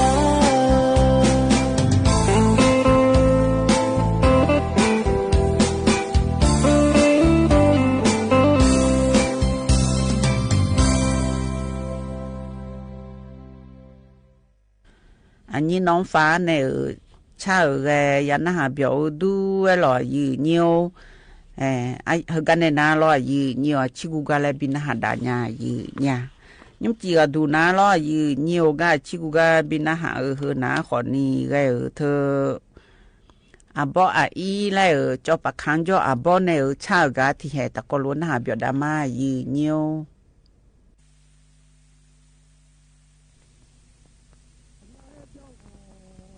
ที่ดูดีเนาะละเลยไม่ต้องรอข้าวดีเนาะละมาดาดูดีต้องรอดูเลยอย่ามือเมาไม่ยาเมาก็เดียวจะย้ายเอาเด้อเนี่ย我做了的嘛，怎么阿龙嘛家不做他东，可多嘛么那帮他帮来嘛么，阿龙嘛家不做么个东啊，做啥他当好，下不多了嘛也我们。kedua mamu no bong aco cisua bedunga lokum ya baco bila chodum aca nya baga selo lama ka aca majanai manga jaba nai manga nya balo biroga lo selo go yo jia wi mà giờ cái lệ rồi dùng giờ mà nhà bao là cho đôi à cháu lo vì là cho nhà bao cái lệ xe lo làm mà gái à cha chuẩn bị là nè mưa tươi là ngà đeo gọi là nè tươi là chuẩn bị cái lệ cái sa cứ nè rồi cái là na ra cái lô mà cái na sang cứ lệ nhà ấy nó chủ yếu cái lệ mi mà lo dùng sa si lau je ka so te nya i dale nya o mala je te sa ja nya go za yu te sa ja nga te la go ma lu mu za zo le nya we wa sha sha mya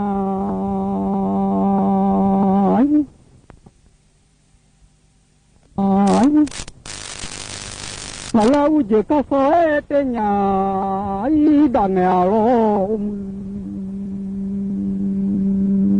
na ra gái luôn mà còn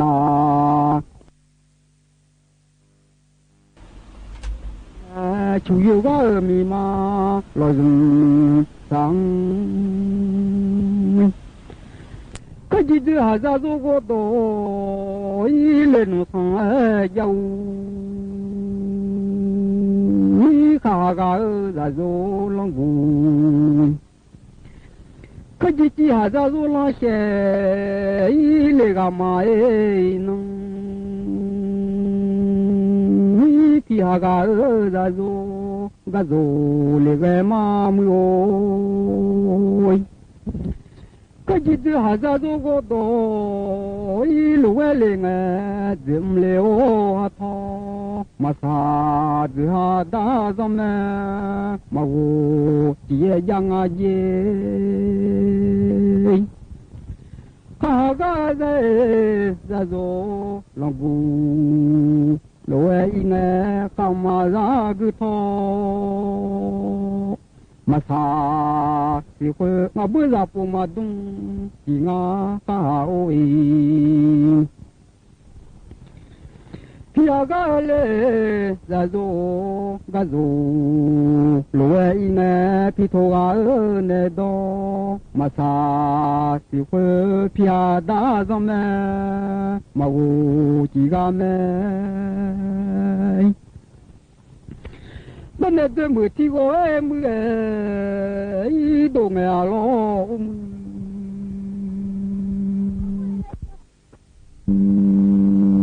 khai gì mà nhà già già khá gà lê ra zo là gu lúa nghe chỉ là cả số tên nhà đang nghe à u giờ cả số tên nhà đang nghe đàn lệ giữa ha ra yo thì phá phá về mà mua gà lê ra zo thì phá phá về khá gà đa thì phá lúa phá về mà lê du nhà mua gà lê ra yo thì phá lúa phá nghe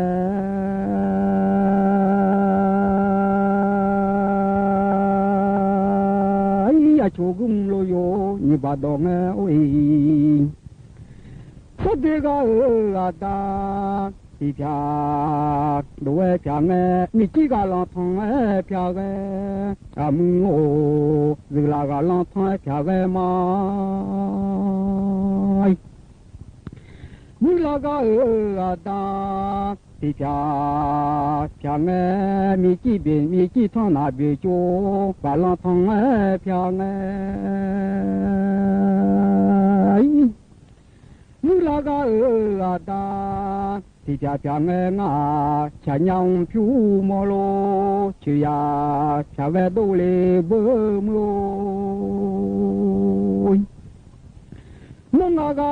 gà đa thì phá lúa phá nghe nhà ba chung lo đơ ano nhà ba ô phê đơ ra bu đủ la mía mà giữ mà lê đô nhà ý là xa lo ý mà tọc mẹ nhô na không chả lê đô lê mía mà giữ mà lê là xa lo ý là ta không phụ xí lê yêu mà giữ áo ấy giờ không phụ xí yêu mà giữ mà to không mê lê nhô na không chả ra không phi giá lê lao mà to gà mẹ nhà ba chung lo đơ à nó nhà ba ô phê đơ ra vui mà giữ mà nhai la xa à lo mà to không mê nhô na không chả ra khai gì mà nhà ra nhà hư ai hư ga mà nhà ra thùng ta chung mà em là bờ cho em mà lê du nhà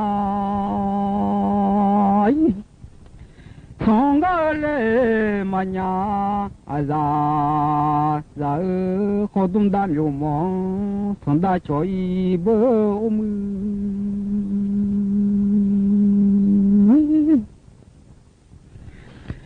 từ giờ nhà ngã gà thì không ô đến nơi gà lấy yo thì bỏ yo mà sa đá mà té lu lệ đá mà té sao sao chỉ bỏ đắng ít lệ bơ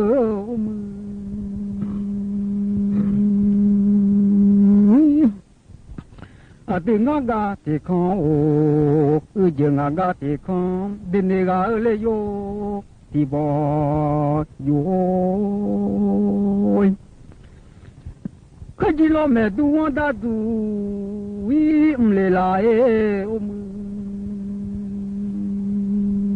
lo bằng gà đu tu ba nhẹ lệ à la 可吉老梅乌都大祖路哎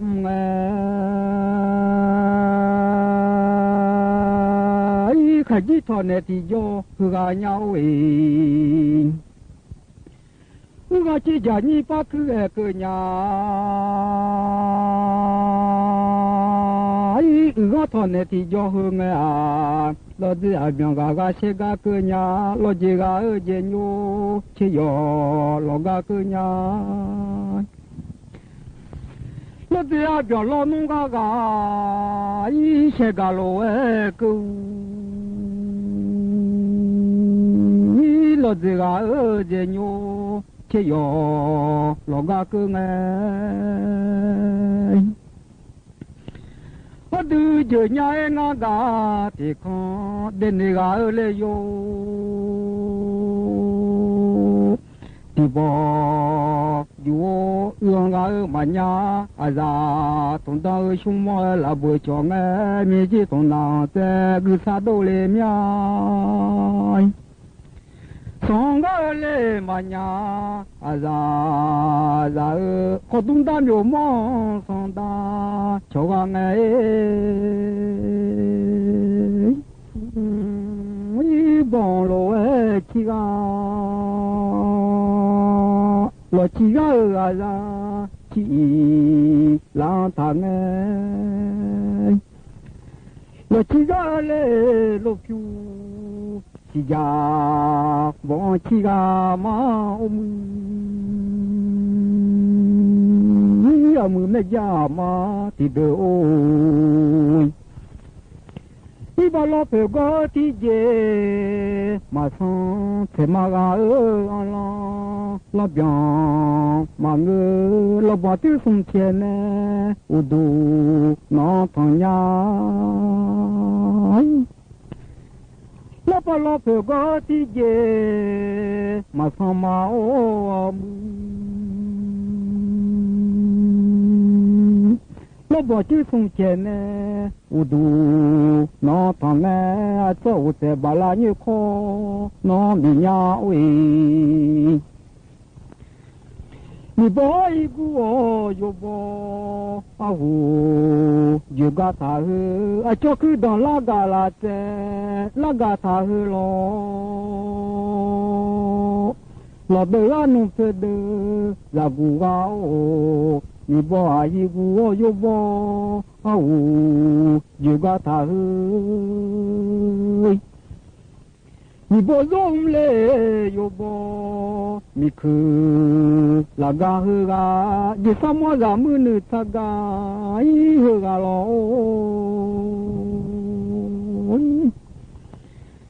我们毛就我们家嘛，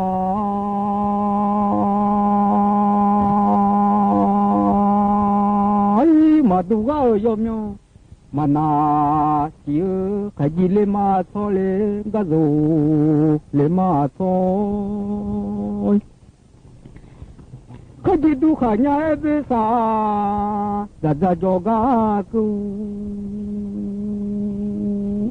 sa pi sa jo a ho pa de yoga ma de de ti ga ma bo pe mi ye ku la wo san de nya oi số phụ chủ nhà thì có ý do chơi dùng ý chiếu ngả la lệ là đủ mà đó chỉ đông ra mưa nhà thì số ý khi gà leo mà đó ra mẹ ý muốn gà ra nó mua ra giá mà đôi nó ra của mưa nước xa lệ là nghe mà đo mà chứ mà la lệ là đủ mà đo gà hú ra mưa dư so pi gà lệ mà đo ra ôi cho yoga le khai ma mi ja yoga cơ nhà jangan la le yolo ba ma mai sư khai gì le la tho มังนอลาเลอาทอยโลยูเลราคาบ่มือมังขจินอลาเลอาทอยเดจิค่อยปาลาบาจองลาว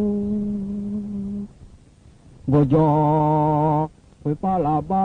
มิจิก็ดูค่อยปาบาลายองลาลอแม่บ่ต้องก็เลยยาตอดอนยานะขมจิซาสิยาเทโชอาดาลอมโยตุปอโซฟุงซาเจลอนโซอาดาเอลานูกาเบเซนิเบซออาดาอุดนาปาซันจิอาดาอุดซอขอซอเด他起从阿达，他记得别让马有钱，让路个而已。多米多阿达，你几个都会把把啥养老老没咯？他记那阿个在在从阿达诶，那看个阿个。这你从阿达，你几个都会把。บาลายองลาลอแม่ว่าดูเสียจีเองอ่ะที่กาจะยังลาเลจูโลบามาชื่อชายกาใครมานิจาใจโยเวดูลากาจามียอมียางาทุลากาจามีจูน้อยยางาเอ้ยลูลากาจามียอมียางาทุลากาจามีจูน้อยยางาอาชุมพามาจิโลอีขอเงาขัดดิลานุรามีฮิโลขอแลมาคือลาตาเซเทมาจอฮิโลจากงานน้อ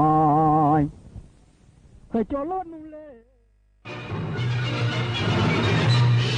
สถานีวิทยุกระจายเสียงแห่งประเทศไทยและเครือข่ายทั่วประเทศเสนอข่าวต้นชั่วโมงรู้เร็วรู้จริงเกาะติดทุกสถานการณ์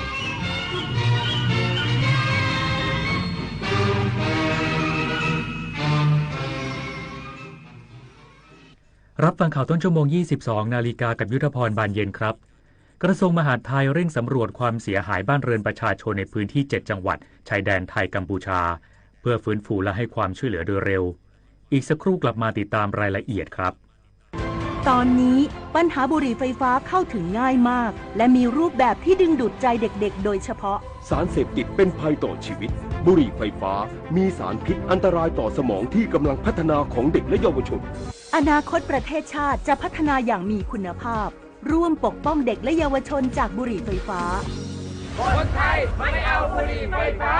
คนไทยไม่เอาบุหรี่ไฟฟ้าคนไทยไม่เอาบุหรี่ไฟฟ้า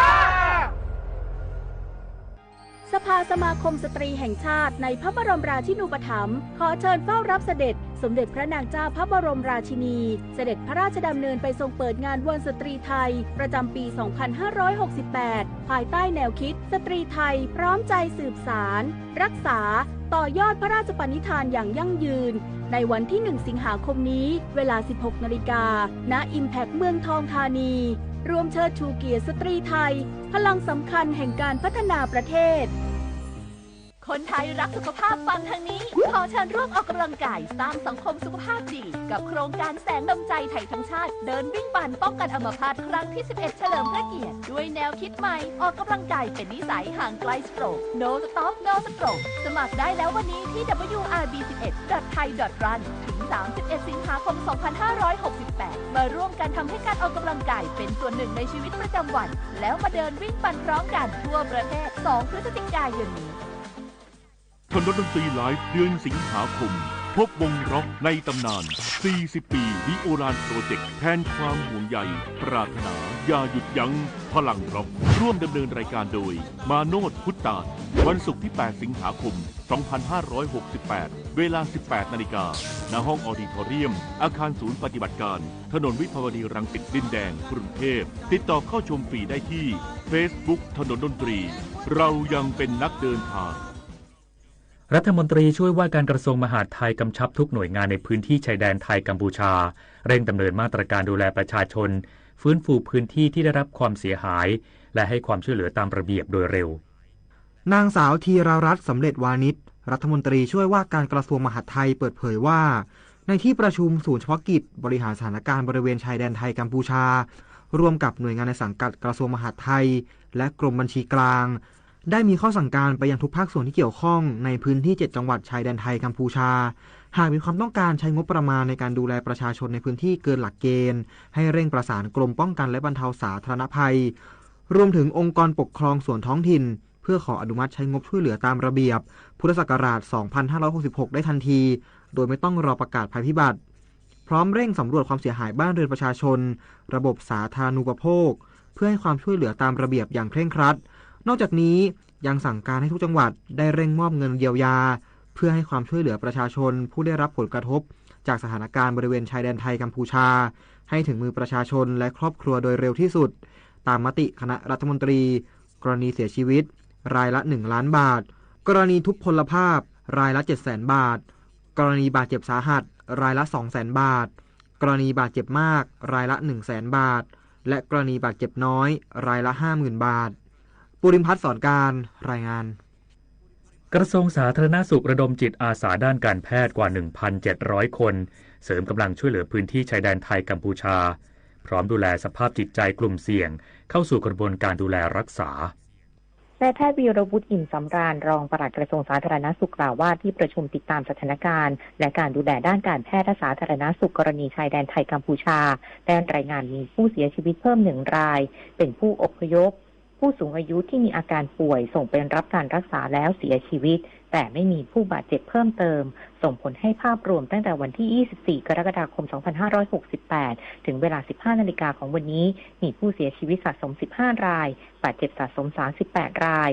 รักษาตัวในโรงพยาบาล 11 รายโรงพยาบาลที่ได้รับผลกระทบ 20 แห่งปิดบริการ 11 แห่งและให้บริการได้บางส่วน 9 แห่งและยังมีโรงพยาบาลส่งเสริมสุขภาพตำบลหรือรพสต.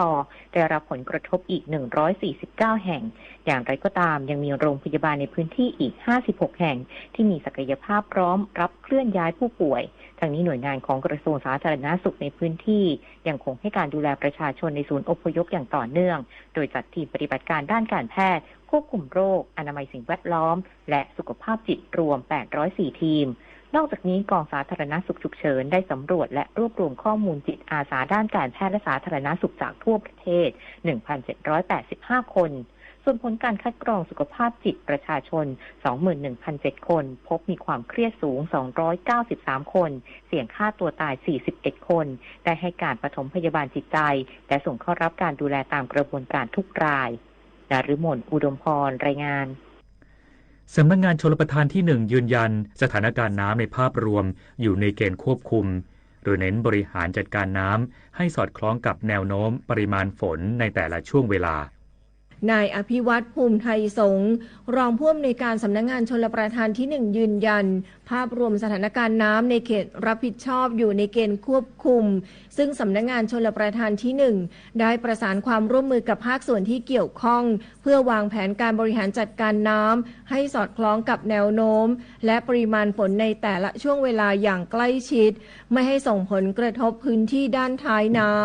พร้อมกันนี้ได้ระดมเครื่องจักรเครื่องมือสนับสนุนการเร่งการระบายน้ำช่วยลดผลกระทบให้ได้มากที่สุดรวมทั้งพิจารณาปรับการระบายน้ำให้อยู่ในเกณฑ์ที่เหมาะสมและไม่ส่งผลกระทบต่อท้ายเขื่อนเพื่อรองรับปริมาณฝนที่จะเพิ่มขึ้นในช่วงเดือนสิงหาคมถึงตุลาคม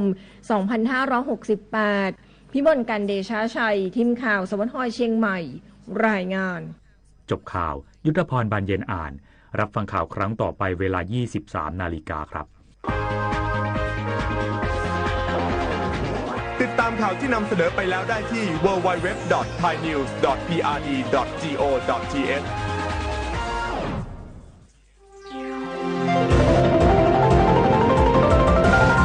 วิทยุแห่งประเทศไทยให้ความรู้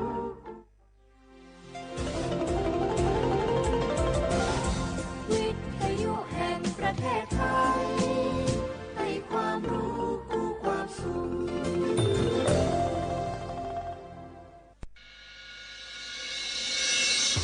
สถานีวิทยุกระจายเสียงแห่งประเทศไทยจังหวัดเชียงใหม่ AM 1476 กิโลเฮิรตซ์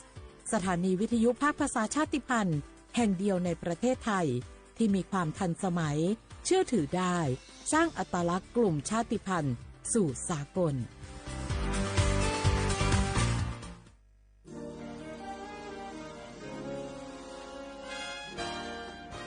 เสียงจากพระสงฆ์นิกรถวายพระพรพระบาทสมเด็จพระเจ้าอยู่หัวเนื่องในโอกาสวันเฉลิมพระชนมพรรษา 28 กรกฎาคม 2568 ข้าพเจ้ารู้สึกประทับใจที่พระองค์มีโครงการส่งเสริมให้ชนเผ่าชาวเขาอย่างพวกเราได้มีอาชีพและก็มีความรู้ในการประกอบอาชีพ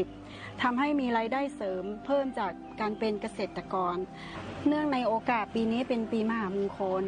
ข้าพเจ้าขอพระองค์ทรงพระเจริญอายุยั่งยืนนานและอยู่กับประชาชนนานๆตลอดไปขอพระองค์ทรงพระเจริญยั่งยืนนานค่ะ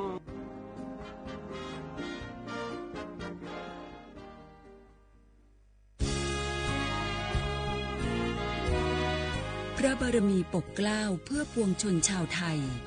จากพระราชกรณียกิจนานับประการที่พระบาทสมเด็จพระเจ้าอยู่หัวและพระบรมวงศานุวงศ์ทรงทุ่มเทพระวรกายทรงงานอย่างไม่เหน็ดเหนื่อยเพื่อประโยชน์สุขของประสบนิกรจากโครงการหลวงสู่การพัฒนาแหล่งน้ำส่งเสริมการศึกษาและด้านสาธารณสุขที่มุ่งเน้นการพึ่งพาตนเองและการพัฒนาอย่างยั่งยืนทุกย่างพระบาทคือการทรงงาน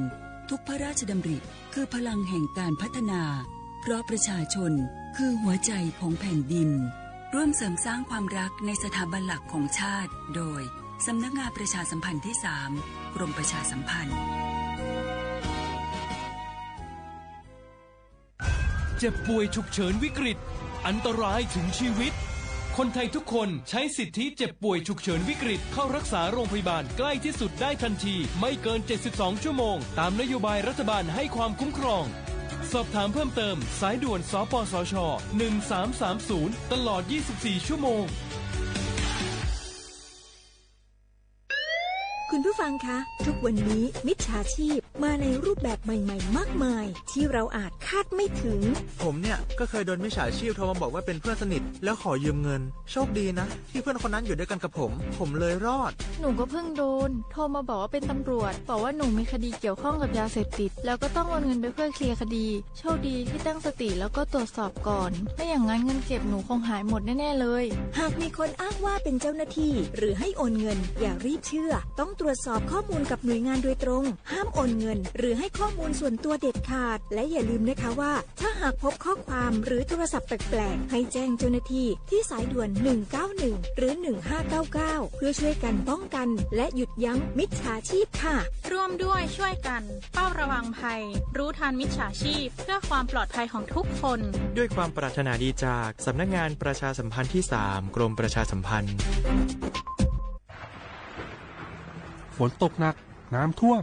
ภัยธรรมชาติที่เราหลีกเลี่ยงไม่ได้แต่เราสามารถเตรียมตัวให้พร้อมเพื่อความปลอดภัยของทุกคนในครอบครัวได้ก่อนน้ำมาเตรียมตัวให้พร้อมเก็บของสำคัญขึ้นที่สูงเช่นเอกสารสำคัญเงินสดและสิ่งของจำเป็นอื่นๆและถ้าหากบ้านอยู่ในพื้นที่เสี่ยงให้ติดตามข่าวสารจากทางราชการอย่างใกล้ชิดเตรียมไฟฉายแบตเตอรี่สำรองวิทยุสื่อสารและยาสามัญประจำบ้านไว้ให้พร้อมและอย่าลืมตรวจสอบเส้นทางอพยพที่ใกล้ที่สุดด้วยขณะเกิดน้ำท่วม อย่าเดินฝ่าน้ำที่ไหลแรงหลีกเลี่ยงการสัมผัสกระแสไฟฟ้า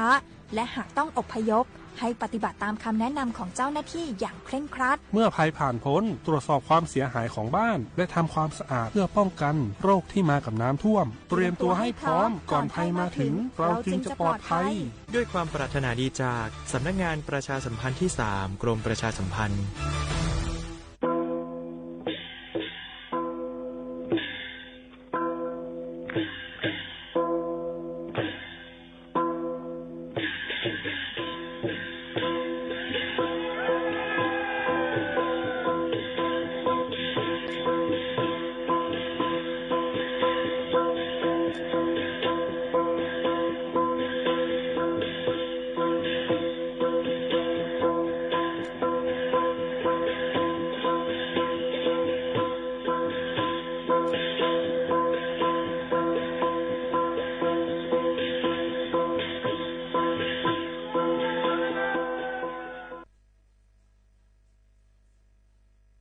พี่น้องเขาสนใจใครปืนเผาผ่านตั้งห้องเปิดเซ็งสวทเก้งใหม่ปั่นตั้งหู้ห่มปาดังมีดังซื้อถ่อมแจ้งแล้งหลีกว่าไก่ในปื้นตีเจดอนเก้งใหม่กับสืบมาเลยดี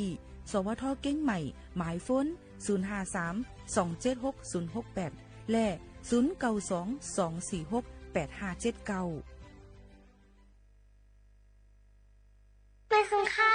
พี่น้องดูดิตั้งซุ้มไหนจังเฮ็ดให้เจ้าเก่าเป็นก็ตกซุ้มอันยุกมือปันซุ้มอันเฮาตุ้งเอาตั้งซุ้มเสถูกคัดใจโดยถึงก็เป็นอันตกซุ้มแต่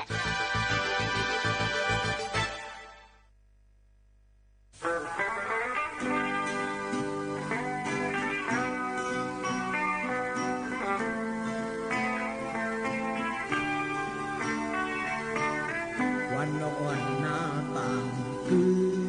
เอิ่มเนื้อหาวานดุงลินจีเวียงจีซีเป็นที่เกิดใจทั้งหกทั้งแห่เป็นด้วยกับกินอยู่ถึงผ่านไป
เมื่อซุงค่าเมื่อซุงพี่น้องพุงยินถ่อมเสียงใต้ตั้งเสียงกูก็กูก้นค่ะทบกันที่ในตอนการห้องปล่อยเสียงสวทเก้งใหม่สวทลูกดีสถานีวิทยุกระจายเสียงแห่งประเทศไทยจังหวัดเชียงใหม่ปืนปล่อยเสียงกวนวันพอถึงมาข่าวยาม 10 โมงถึง 11 โมงกลางเนยกลางค่ำอยู่จอมขาวหมูขาวนุ่นสุภาวันเชื้อสารวินเป็นอุ้ยกอเอเสปอแม่ปีน้องๆเขาค่ะตอนแต่ในวันเมื่อได้ถึงมาในวันอังคารที่20เก่าเลือนทวน72เฮงปลาย25ปีพุทธศักราช2เฮง5ปากปลาย68ปีใต้2เฮง1ปากปลาย19ปีก็จ่า1เฮง3ปากปลาย87คู่ในนั้นค่ะอยู่จอมขาวหมูขาวนุ่นสิเมื่อในก็ได้ถึงมาเลือนเก่าเมื่อ4ค่ำในวันเมื่อในพบทบจ้องกันในตอนการเฮาคาข่าวยาม 10 โมงถึง 11 โมงกลางในกลางค่ำเจิ้งหนังไหนค่ะบางก็ตรงตักว่ายาม 10 โมงปลาย17 นาทีค่ะยิ่งจมขอบใจใหญ่นำค่ะเอามาพี่น้องเขาได้ถ่อมตีไหลตั้งไหลตรงตักอุบอุจอมกันไหลเฮาคายินหลีผมจมหับตอนพี่น้องเขากูก็กูก้นตั้งหมดตั้งเสียงอยู่ในนั่นค่ะอปมปีน้องๆเขาค่ะฝากตอนตู้ถึงกันเจิ้งหนังไหนค่ะนะยื่นเปิ้นนั้นแลโตกะยามพ้องตะเหลวเมื่อไกลพี่น้องเขาได้เลยยินถ่อมกว่าตอนตาได้เป็นเพลงความในค่ะมึงเกิดเป็นในนั่นค่ะอันเป็นเพลงความใจจึงหารห้องไว้ในนั่นค่ะพ่อแม่ปีน้องๆเขาค่ะก็เปิ้นนั้นแหละตอนตาเพลงความก็แต่ยังกึกปึ้นหลังอยู่ในหูอำถัดอำไว้นั่นค่ะเนาะตอนจะผู้ของความหมอความหลงจะไปมอนไตเฮาค่ะจือเสียงใหญ่ลือหลังอันเป็นใจจึงหารนั่นเนี่ยค่ะเมื่อว่าเนี่ยค่ะวันที่28ค่ะพี่น้องเขาเมื่อว่าวันที่28นั่นในนั่นก็เฮ็ดเฮาเนี่ยนั่นค่ะใจเจิงหาเขาอันละยศยาตูไว้อยู่ที่ห้องยาเลยตั้งเป็นจับตูหึงนานเย้านั่นในค่ะพี่น้องเขาค่ะก็เลยเสียงกำสุดมูลกว่านั่นค่ะเนาะเขายาม3 โมงปลาย25 นาทีห้องยาในนั่นค่ะพี่น้องเขาค่ะควางบันค่ะเลยรู้เสียงกว่าในนั่นค่ะอีเย้าก็เนี่ยค่ะตั้งห้องลึกเว้งตาขี้เล็กในนั่นค่ะพี่น้องเขาก็เปิ้นนั้นแหละลองตั้งเจอในก็เมื่อหนังจุ้มเจ้าไปมอนในผู้หักเพลงความจะเจิงหานเต็มเต้นในกออ่อนกันจอยแถมกายยดยาปันหลายตีหลายตั้งในนั่นค่ะเนาะพี่น้องเขาค่ะใจเจิงหานในเดกออายุย่างเขา51 ปีค่ะปอไม่พี่น้องเขาเป็นลูกใจลุงสังยุ่นในค่ะและป่าเสียงจืนอยู่วันหน้าปัง5 วันวิ่งเกซีในนั่นค่ะเมืองไตปอดจานมีพี่น้องอยู่3ก็ค่ะใจเจิงหานเป็นปีไอลงค่ะเนาะใจจ่อหานในค่ะอยู่เนาะจื้อในแล้วก็น้องยิงนางมอนหอมและน้องลื่นใจเนาะคือน้องจังไหนค่ะมันใจเตะนะเฮิรนจอมนางยิงมีลูกคมกัน3ก็ไว้เสผัดกันเดียวก็มีแทงนาเฮิรนใหม่จื้อห้องนางเลินมีลูกล่างแทง4ก็ว่าไหนค่ะก็เปิ้นนั่นแลใจเจิงหานก็ได้เป็นผู้ห้องความเสียงหลีเสียงหวานเสียงมีเฮียงเตรียมความนำความคึกเข้มเตรียมเป็นสิ่งของตัวหลายโหเหมือนหนังเพลงความหลายๆอันนั่นค่ะเนาะเมื่อหนังลักหักสาวทุ่งเมาตวนเฮียงมีโฮม5มึงเกิดเป็น5อันเลยเปิดปันพี่น้องเขาเลยยินถ่อมกว่าเมื่อไกลนั่นเสื่องหนังไหนค่ะย้อนเปิ้นนั้นแหละก็เป็นชื่อเสียงลือหลังมาในนั่นค่ะว่าเมืองไทยหลายๆจึงเมืองในนั่นค่ะเอามือปานกูปอกมือพ่องตึกเดหลังนั่นในก็เมื่อหนังปานังชูศรีชาวทินตั้งห้องปล่อยเสียงเฮาค่ะอันเป็นผู้ปืนเผาเมื่อหนังยี่โมขาวนุ่นในอันตั้งยี่โมขาวนุ่นในเปิ้นก็เลยผิดหมอกมาห้องเพียงความในนั่นค่ะเนาะอองตีดังสวนสัตว์เก่งใหม่ในเขาย่อก็ลือหลังมาในนั่นค่ะพี่น้องเขาในก็ได้เป็นว่าเกี่ยวกับเลยลองว่าเลยอีรู้พ่องหรืออะไรสังขารเสในค่ะใจเจิงหานก็เลยรับตาลืมมึงกว่าในค่ะเสียงหวานเพียงความแต่ก็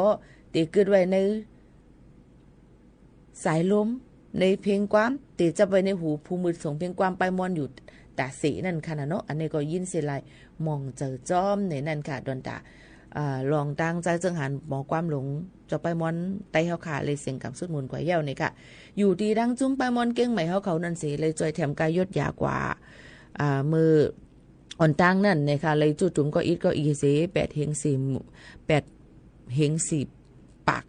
วัดเยาก็เลยหาเงินกองกลางแต่หลายๆตีแทงเฮหลูเมื่อแทง 85,000 เฮงปลายนี่นั่นค่ะเนาะ 85,000 เฮงปลาย16 วัตต์ในค่ะเดี๋ยวก็เมื่อว่าในจุดตุ่มกันเสก็เลยแทง10,000ปลายจังหนังในค่ะพี่น้องเขาก็เปิ้นนั่นแหละลงตั้งเจ้าในเลยว่านางจุ่มไปมอนเก่งใหม่เขาหลายก็หลายกวนโฮมกันนี่ก็อำไปป้า FC ปริกตาแทงก่อนค่ะนะในก็โฮมจ่อยมืออยู่มือตัวตึกมีอยู่นั่นค่ะนะเดี๋ยวก็มือในก็ต่อถึงตาเหลียวในก็ได้สิ่งได้อะไรอยู่โฮมจอยเมื่ออยู่แสนปลายค่ะปองมันนี่ค่ะเงินไทยค่ะนะพี่น้องเขาอันนี้ก็กุศลตั้งหลีก็เลย ส่งกว่าบ้านเย้าเดี๋ยวนั้นค่ะพ่อแม่พี่น้องเขาอันนี้ก็เอามาฝากตวนถึงพ่อแม่พี่น้องเขาให้เล็งยินถ่อมซ้อมกันในตอนการอ่อนตั้งในเจ้าหนังในค่ะออกพ่อแม่พี่น้องเขาค่ะ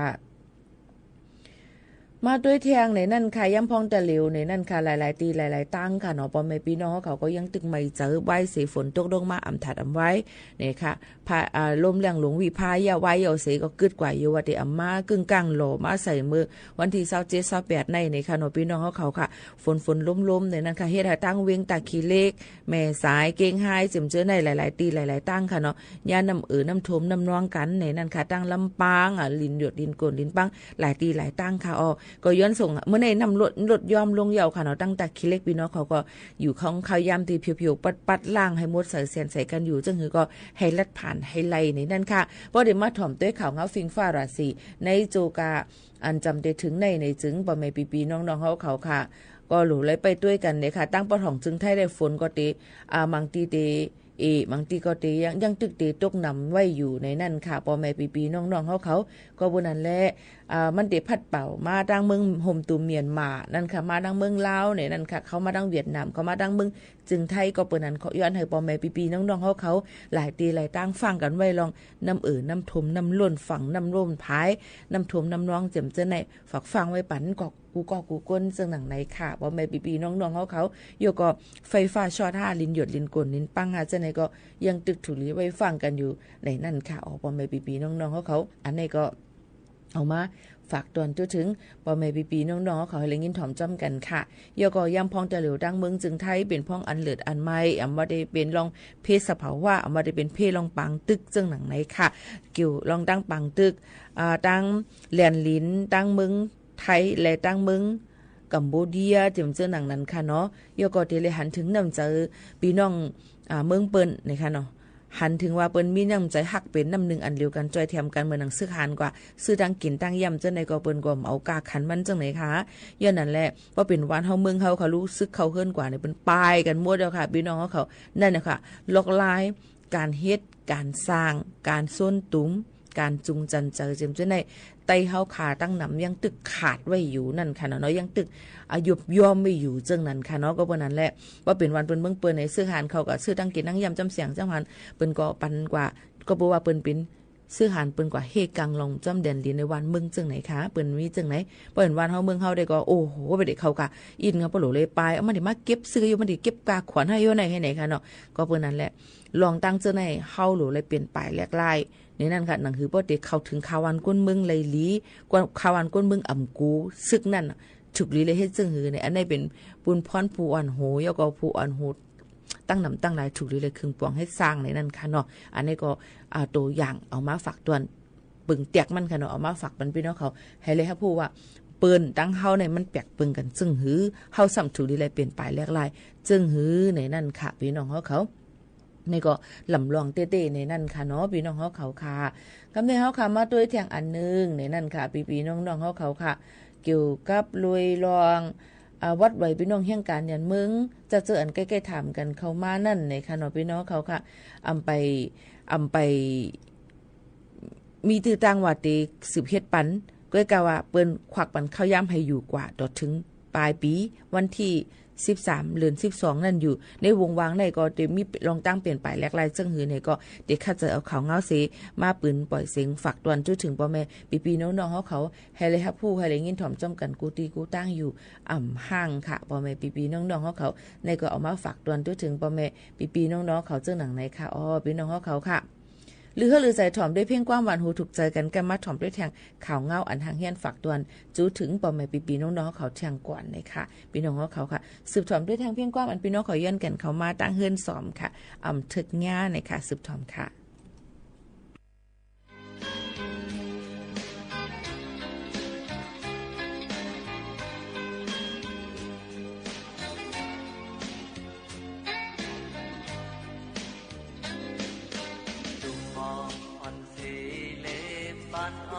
เมื่อพ้องนั้นอยู่สู่เลเฮา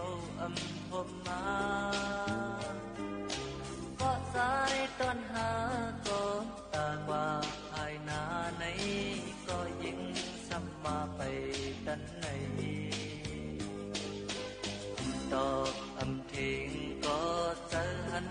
จะหากันทำออกเป็นความปองขอมาก็สายต้นมาก็ตาอุต่อหน้าในก็ยิ่งสมาลีเลหาในมันเดินทักยาหาในมันเดินทักยาบอกอ่อนอันหงย้ำไปหอมนั้นมักอ่อนอันเน่าย้ำไปวันนั้นเป็นสู่เลยเป็นเขาหยอกหลอก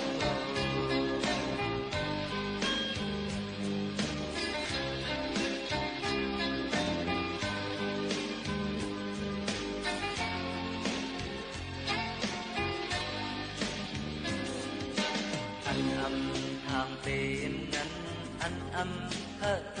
ษนั้นเลิกสำไกลีเป็นมาบ่ฮักคนตีก็สร้างทุกเหมือนหาญาดังลูกตามขาดไว้เลปล่อยพาสิกอดอยู่เกโอก็คือตีจังสีจังกันไว้ตกกำหายาลืมอย่าเจอเอาลากับในเด็กก็อย่ามันตาหาในมันเตือนขังยาหาในมันเตือนขังยาบอกอ่อนอันหงย้ำไปหอมนั้นมักอ่อนอันเน่าย้ำไปวันนั้นเป็นสู่เลตีนเขายอมน้องโล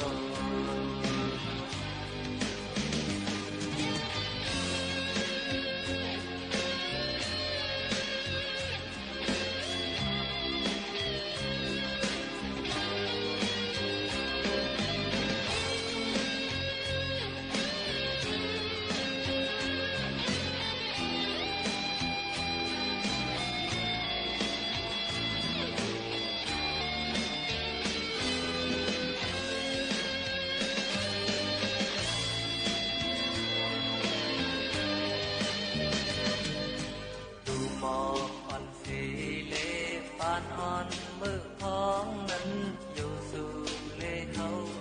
หบมาก็ใจ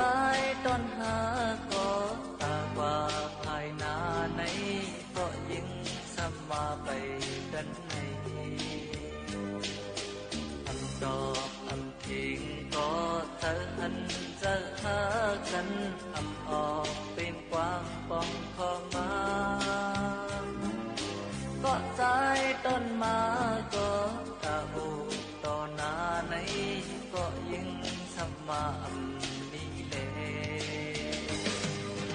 หาในมันเตือนทักยา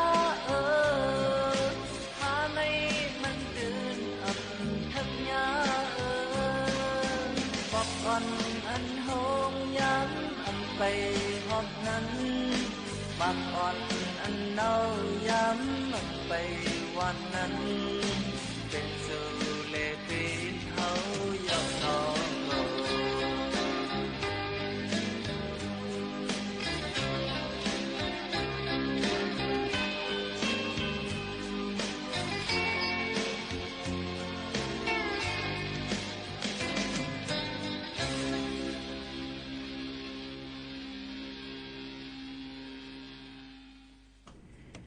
อ๋อค่ะพ่อแม่บีบีน้องๆเขาค่ะถ่อมเพลงความกว่าจำกันในตอนการเฮาค่ะที่ในเย้าเนี่ยค่ะผมจะมาตอนกูก็ค่ะที่เขามาถ่อมเขามาด้วยในตอนการเฮาค่ะที่ได้เนี่ยค่ะต้องตักกันเขามาหลายตีหลายตั้งค่ะเนาะเมื่อสูงค่าในนั่นค่ะพอตักมาถ่อมอยู่ที่แล้วตั้งไหลในนั่นก็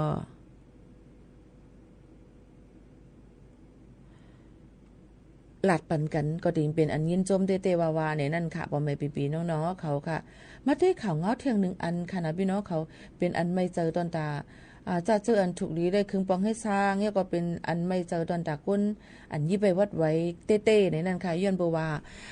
ปะไว้ยิบไว้วัดไว้เมืองเปิ้นจะเจออันเป็นไว้05ไว้89ไว้เปิ้นที่สูงไว้อันเปิ้นเฮ็ดปานนั้นสังว่าเฮ็ดผิดปักเปิงหมายมีในเปิ้นที่ญาจำหน่ายติญาจำหน่ายกว่ากำเหลวนั่นค่ะเนาะพี่น้องเขาย้อนเปิ้นอันในเจ้าหน้าที่ภายเฮ็ดกังปักตาลงยาเมากำในค่ะที่ยอบไหลกลใจตีดังเมษายยิบไว้วัดไว้โหศูนย์ในค่ะขับกาเนี่ยค่ะขับรถกระบะนั่นค่ะเนาะพี่น้องเขาค่ะคนยาไอซ์และเคตามินนำเลอเส4 ปากกิโลกรัมนะคะเมื่อวันที่27เดือน7 2 ปลาย25เจ้าหน้าที่ภายปักตาเพียงมวยยาเมากำในนั่นค่ะตียอบไหลก้นใจอายุ45ปีนะคะยิบไว้วัดไว้บุคคลไม่มีสถานะทางทะเบียนอำนั้นก็วัดไว้โหศูนย์อำนั้นวัด10 ปีอยู่ในปืนตีก่อจ้างแม่สายเจตวันเก้งไฮในนั่นค่ะเอากว่าเฮ็ดพิษปักเบิงใหม่มีไรตียอบกว่าย้อนบ่ว่ามันใจตึกฮอกาสีในนั่นค่ะกว่าดังนางแลมึงเก่งไฮค่ะตียอบไหลในกามีน้ำหนักอย่าไอ้2 ปากปลาย2 กิโลกรัมและเคตามินน้ำหนัก2 ปากปลาย28 กิโลกรัมในนั่นค่ะพี่น้องเขาลองตั้งเส้นในก็คึงปองให้สั่งกว่าตียอบกว่าเลยลองตั้งเฮ็ดพิษปักเปิงหมายมีในนั่นค่ะอิงเนื้อเงาลายน้ำถมน้ำนวงเสไหลรองลายอันเสวันใจก็หลักเฮ็ดพิษกว่าก็เปิ้นนั้นแหละตอนตาเป็นเจ้งไหนมาตอนตาเปิ้นที่หันถึงว่าจะเจออันไปเลยวัดเลยไว้ไปเต็มทนถึงจังได๋เปิ้นก็ได้ทัดทองน้ำยอก็ยำพองตาเหลียวไผมีเงินก็เป็นเจ้าไผมีเขาก็มันเป็นคุณค่ะเนาะพี่น้องเขาค่ะเปิ้นก็เตอ่อนกันเมามันพวกใครไรก็เปิ้นได้เอาเงินเอานั่นเสือเอานั่นขนาดก้อยกากำไหนนี่ก็เปิ้นก็ที่ยอบหลายๆตีหลายตั้งเสียนี่เป็นลองกึดไว้ก่อนเกี่ยวกับไปลองเฮ็ดไว้วัดไว้พื้นที่สูงไว้โหศูนย์อันที่เปิ้นได้เฮ็ดจังนั้นนี่ค่ะบางอันก็ญาติจำหน่ายกว่า8จังหนังนั้นค่ะต้องได้ทัดทองกันด้วยเต้ๆว่าๆในนั้นค่ะเนาะพี่น้องเขาค่ะจังไหนก็หยับคันเจอเต้ๆนี่ค่ะเนาะเที่ยงรองนึงในนั้นค่ะจะเจออันพี่น้องเขากว่ายืนย้อนจะเจออันมาอยู่เซาถังดังเมืองจึงไทยและหึงนั้นในนั้นค่ะอันเป็นวัดไว้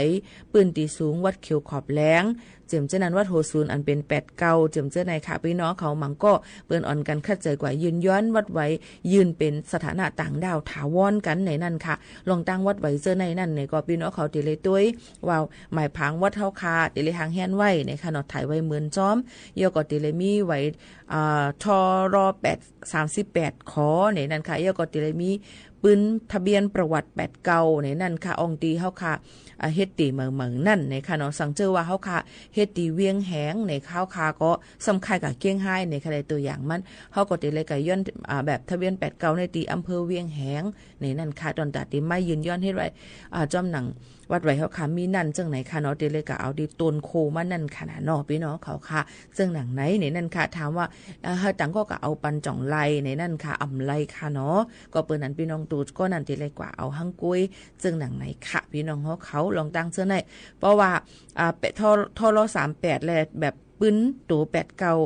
มี5นั้นก็ตกหล่นตกหาย5ในจึงเตเลยกว่าเปลี่ยนให้มันไล่ก่อนเตเลยก็เปลี่ยนไปแลกไล่ให้มันเหมือนกันก่อนจังไกกว่ายืนย้อนไล่ในนั่นค่ะก้อยกะตอนตาก้นอันเตกว่ายืนย้อนไล่นั่นก็เตเลยตุ้ยก่อนว่าเป็นสัญชาติอีหยังเป็นเสื้อชาติอีหยังเป็นอีหยังปักปึงมัน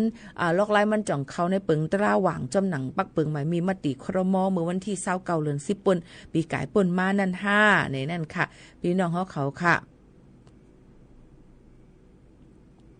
เจังหนังนั้นค่ะเนาะย้อนเปิ้นนั้นเลยลองตั้งเจังไหนก็มันก็เดเลยเหมือนกันนั่นค่ะนะเนาะพี่น้องเขาค่ะก็เลยก็มาฝากปันเจังหนังไหนค่ะเนาะลองตั้งเจังหนังไหนค่ะหม่อมก็ถามว่าเฮาปันตังก็กะเอาจ่องไล่ล่ะนั่งไล่อยู่ล่ะในบางปอกบางไล่บ่เปิ้นอ่ำตั้นต้วยอ่ำตั้นหางมาเนี่ยมันก็ไล่หรือเลยมีวัดไว้ก้นอันเสกว่ายืนย้อนเอาเจังหนังนั้นค่ะเนาะพี่น้องเขาค่ะยันบ่ว่าเงาลายยำพองตะเหลียวก็อองตีไผ่ลุ่มใจเว้งหลายๆตีหลายตั้งมันก็ก้นนำเนี่ยเจังหนังนั้นค่ะพี่น้องเขาค่ะน้องตั้งเจ้าไหนก็คัดเจอเอามาฝากปันพ่อแม่ปีๆน้องๆเขาให้เล็กยินถ่อมจอมกันเจ้าหนังไหนค่ะเนาะเกี่ยวกับไปลองวัดไว้ในนั่นค่ะเมื่อเคยพี่น้องเขาย้อนเพียงกว้างมานั่งหมอกคำ3ในค่ะ5นั่งหมอกคำ3ในเฮ็ดสังแลอำป้อใกล้หันค่ะป้อเด็ดเตรียมเป็น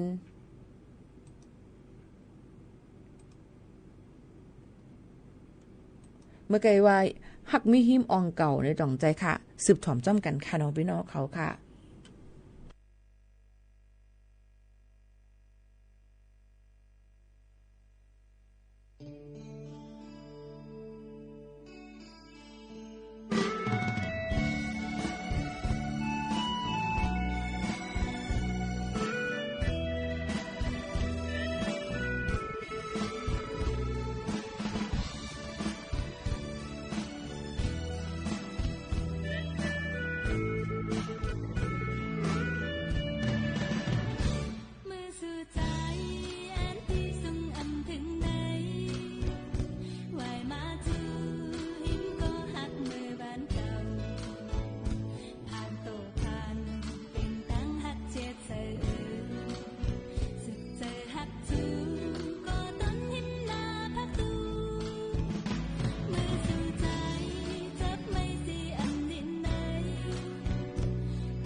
อ๋อค่ะฮักมีหิมอองเก่าค่ะนั่งหมอกคำ3ห้องไว้พี่น้องเขายันกันเข้ามาผมจ้องฮับตอนกูก็กูก้นค่ะที่ต้องตักกันเข้ามาหลายตีหลายตั้งในนั่นค่ะพี่น้องเขาค่ะอ่านต้นคิดข้อความเจ็มตัวในย้อนน้อมใหญ่นำค่ะนะปอไม่ปีน้องๆเขาค่ะก้อยกาซึ่งหือกอลีคัดเจอใส่เฮียงว่าอยู่เป็นอ้อยก็อ้อยแซปอไม่ปีน้องๆเขากูวันๆเนี่ยค่ะพี่น้องเขาหนังหือบ่ดีคือตั้นหนังหือบ่ดีเลยเปี่ยวมนเสื้อใจกันกูก็กูก้นนั่นค่ะนะเนาะว่าไม่ปีน้องๆเขาค่ะถ่อมเพ่งความกว่าจ้อมกันในนั่นค่ะโยก็ถ่อมตุ้ยเทียงหลายรองหลายอันในนั่นค่ะไม่ได้เป็นเพ่งความไม่ได้เป็นข่าวเงาจึงหนังไหนค่ะปกติมาตุ้ยเนี่ยค่ะน้ำกินในเนี่ยค่ะอันเป็นสภาวะน้ำในหวยในลอยเขากำนำวันเฮาเมืองเฮาวันนอกหน้าปางเฮาคานั่นเนี่ยก็เปิ้นก็เลยว่าเหือเปิ้นก็เดี๋ยวกินน้ำรีบให้นั่นอำได้ต้มมาหุงนั่นขนาดเนาะก็เปิ้นนั้นแลภายดังเมายาเปิ้นก็ลาดไว้ว่าจังมีอะมีบากินสมองในนั่นค่ะกินออกอเนี่ยค่ะเจออะมีบานี่กินออกอเนี่ยค่ะย้อนเปิ้นว่าเฮาค่ะกินน้ำอันเป็นน้ำสภาวะเนี่ยค่ะก็เปิ้นนั้นพี่น้องเขาที่เลยกินน้ำอันหมดเสียนอันนั้นก็น้ำอุ่นกัดต้มอุ่นกัดที่ต้องเคยกินในนั่นค่ะย้อนเปิ้นว่ามันสิเป็นน้ำอันที่เฮาค่ะลืมน่ะตันหูว่นสอนอะไรว่ามันเป็นน้ำแค้มในน้ำออกมาในลิ้นน้ำมอดในน้ำอย่างอีสิงเจอนะให้เอามากินที่ไหนค่ะก็เปิ้นนั้นมันเตจังมีเจอมีมงมีเมียงก็กินออกเฮาค่ะถึงอสักสายใจไล่ในนั่นค่ะย้อนเปิ้นอะไรตั้งเมืองจึงไทยในเตเอาปี2-5ปากไป25ต่อถึง2-5ปากไป64มีรายงานมาไว้ว่าคนที่จับเจอในมี17ก็การลู่ตายกว่า14ก็เตเลยว่าอะไรถึงอสักสายใจน้ำนั่นค่ะนะเนาะก็เปิ้นนั้นกำนำก็สิเป็นก้นอันกว่าเล่นน้ำในห้วยในห้องในหนองในตีน้ำตกในนั้นค่ะอันนั้นก็ที่อันเปิ้นอ่างลุยน้ำสระว่ายน้ำนั่นก็ใกล้ๆเปลี่ยนเพราะว่าอำรูลอมด้วยถึงดีมันเตมีเจอแมงเจอแบคทีเรียเขาก็ตั้งหูคูหนังเฮาคานั่นนี่กำในก็เจอมันก็ตีไตขึ้นกะรังเซียนออกเฮาคาจึงหนังในค่ะเนาะพี่น้องเฮาเขาค่ะเยอะก็เตจังเฮ็ดให้หูไข้หูเจ็บต้องโคนต้นหากในนั้นค่ะยก็ข้อเดแข็งในค่ะเนาะถวยใจเพ้อออกเดใกล้เป็นจักในนั้นค่ะพี่น้องเขาค่ะเนาะจังหนังในค่ะเนาะก็เปิ้นนั้นได้ลองตั้งเจอในสังเจอว่าอำยศยาตุคัดคึดตั้นในจึงเดจังถึงอาศักสายใจไล่ก็เปิ้นนั้นลองตั้งเจอในมันลำลวงหน้าในนั้นค่ะพี่น้องเขาลำลวงเตะก็ให้ฟังกันไว้นะคะลองอยู่สร้างกินเศร้าลองป้ายอยู่หลีเฮาค่ะในเฮาหรือเลยดุมลาตูเจ้าเก่าลีลีเย้าในนั่นค่ะเนาะหนังหือเฮาค่ะบ่ได้อำเป็นตั้งเป็นอีสังนั่นจึงหนังไหนค่ะเอามาฝากเตือนทุกถึงปอแม่ปีน้องๆเฮาเขากูก็กูก้นค่ะเยอะก็แทงหลายตีหลายตั้งก็ยังตึกถูกลีเลยไว้ฟังเกี่ยวกับไปลองนำถมนำน้องลินหยดลินกวนลินปังกันอยู่ลองตั้งเจอในก็คัดเจอเอามาเฮาปอแม่ปีน้องๆเขาฟังกันไว้กูก็กูก้นนั่นเต็มมีลองตั้งอันลีเยอะก็มันก็เต็งง่ายตอนตาเฮาหาพี่น้องกูก็กูก้นจังหนังไหนค่ะพี่น้องเฮาเขาค่ะฝากตอนทุกถึงจังหนังไหนค่ะเนาะสืบด้วยให้เลยใจถ่อมด้วยแทงเพียงกว้างหวานหูถูกใจกันกวนค่ะพี่น้องเขาค่ะ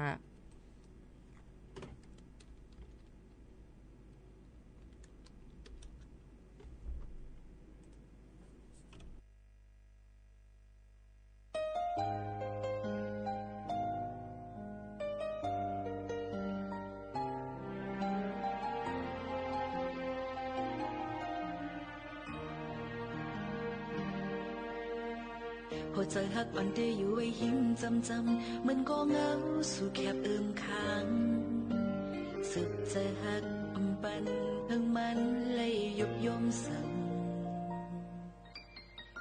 ปล่อยให้เพิ่งมาจึงเข้ายาหิมเอาเดเปิดจอมแก่แค่ด้วยถึงขิงมอยใจไล่เฮอเดเปิดลุ่มลาปัน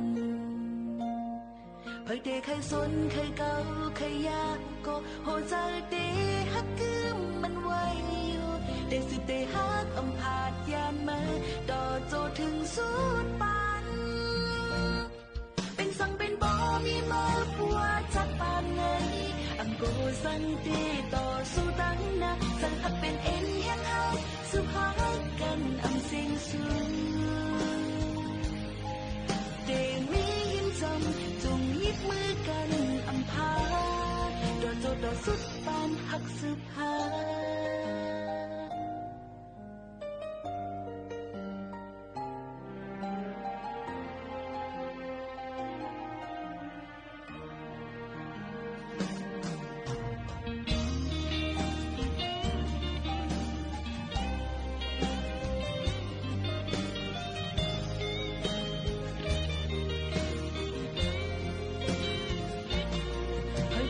สนคือเก่าคือยากก็บ่เจอเด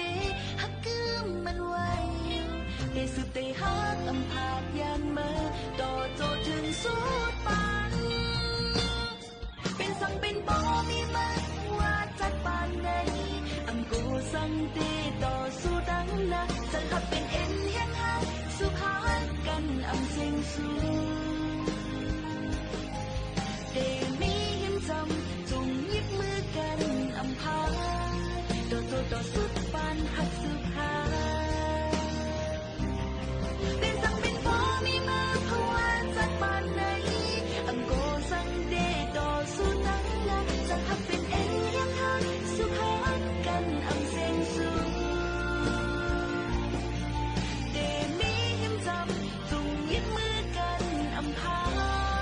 ต่อโจต่อสุดปานหักสุภา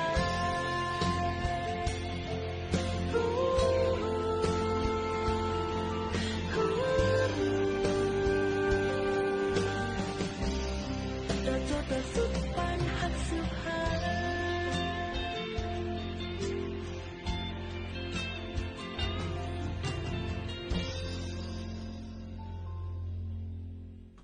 พี่น้องเขาค่ะพลเมืองอยู่ตั้งเจดอนเก้งใหม่ค่ะเนาะวันที่29ถึง31เดือน7ในค่ะพี่น้องเขาค่ะเปิ้นเดมีค่ะเดมีอีสังลาค่ะตั้งห้องการพาณิชย์จังหวัดเชียงใหม่นั่นค่ะเปิ้นก็ขายไข่ไก่กาคันถูกค่ะเป็นเบอร์2ค่ะเนาะ1แผง99 บาทค่ะอองตีอยู่3ตีกว่าหาซื้อกันไล่มีตีเหลือพองหลาค่ะพี่น้องเขาที่ศาลากลางเจดอนเก้งใหม่ค่ะตีดังศาลาตลาดประชารัฐในนั่นค่ะแล้วก็ห้องการใหญ่นิ่มซี่เสงกัดดอกไม้ในค่ะเนาะพี่น้องเขาที่เจ้าหิมเทพปัญญานั่นค่ะนะพี่น้องเขาค่ะเย้าก็การเคหะน้องห้อยในค่ะเขาย่ำ9 โมงต่อถึง4 โมงอ่ำนั้นก็ต่อบ่ถึงไข่ไก่เปิ้นโมดในค่ะอองตี1ตีเดขายอยู่2 ปักเพียงจังไหนค่ะเนาะพี่น้องเขาค่ะก็อ่อนกันค่าเจอกว่าหาซื้อกันไล่ไข่ไก่ในนั่นค่ะไข่ไก่กาคันถูกเบอร์2ค่ะเนาะอำใจต่างเบอร์เป็นไม้2เบอร์2เนี่ยค่ะก็เรียกว่าคือเข้มอยู่ค่ะนะไม้2เนี่ยก็อำเล็กอำใหญ่ค่ะพี่น้องเขากินเลยเข้มอยู่ในนั่นค่ะพี่น้องเขาขายเยอะก็ไข่ไก่ตาเหลวในกาขันมันกาคาโล1เพียงในปักปลายอันนี้เขาขาย1เพียงเนี่ยมันจะมีอยู่30ลูกนั่นเนี่ยก็ตีเลยอยู่90กว่าวัตต์บอกว่ากาคันถูกอยู่ค่ะพี่น้องเขาอยู่จำการเคหะน้องห้อยสารกลางเจจอนเก้งใหม่ดีดังสำนักงานใหญ่นิ่มซี่เสงเจมเจ้าในก็อ่อนกันกว่าซื้อไล่ในนั่นค่ะบีน้องๆเขาค่ะอ่อนกันกว่าซื้อไล่เจ้าหนังในค่ะนะพี่น้องเขาฝากตวนจุดถึงกูก็กูก้นเจ้าหนังในค่ะพี่น้องเขาค่ะถอมด้วยทางเพียงกว้างมันหูถูกใจกันทาง1 โหค่ะ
อ๋อค่ะพี่น้องเฮาเขาค่ะผมจำรับตอนกูก็กูก้นเข้ามาถ่อมเอามาติดถ่อมดังเรดิโอออมล้ม AM 1476 กิโลเฮิรตซ์เอามาติดด้วยดังไลฟ์เฝ้าค่าหลายตีหลายตั้งก็ยินจมขอบใจใหญ่น้ำที่เอาเข้ายามมีกาคันมาถ่อมจำกันในตอนการเฮาคาดีใน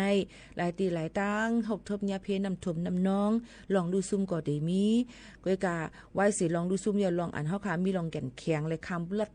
คำป่นมาหลายนั่นป้องว่าเป็นลองตั้งกัดแขนอันนึงตอนตาเฮาหากูก็เย่าในนั่นค่ะยังตึกถูกเลยไว้ฟังลองฝนร่วมๆกันอยู่ในนั่นค่ะพ่อแม่พี่น้องเขาก็อย่าลืมค่ะเนาะกูก็กูก้นในนั่นค่ะเนาะฟังกันไว้ลองอยู่ลองสั่งกินเช้าดีอยู่ดีกินพิมพ์กินพิมพ์เจอนะคะกว่าอะไรไปอะไรก็ให้รอดเพ่เข็นปันเป็นก็หักเหลึงตึงปันให้มักมีเงินค้ำ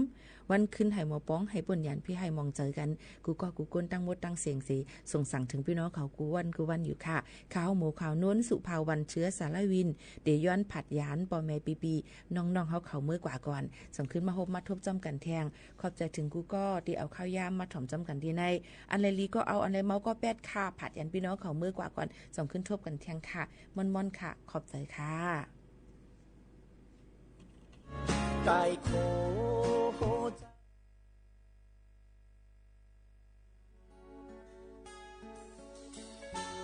ราะนาความเรื่องฝั่งสามเราก็มีได้ผลจนอยู่ที่เหนือกำลังต้นนั้นเล่าน้ำใจผลจนเผาใส่พวกห้าหันเขาก่อนหรือเลยรู้ให้บนหนึ่งหัวนั่นเขามีความยอมของย่อมอยู่ถึงเพื่อห้าหันของ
ท่านใครโทรไม่ติดขออภัยด้วยเดี๋ยวอังคารหน้าว่ากันใหม่นะครับพรุ่งนี้เหมือนเดิมนะครับ 4 ทุ่มเจอกันครับสวัสดีครับกระจายเสียงแห่งประเทศไทยและเครือข่ายทั่วประเทศเสนอข่าวต้นชั่วโมง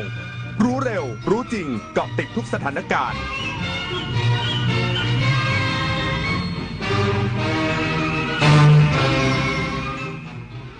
รับฟังข่าวต้นชั่วโมง 23 นาฬิกากับยุทธพร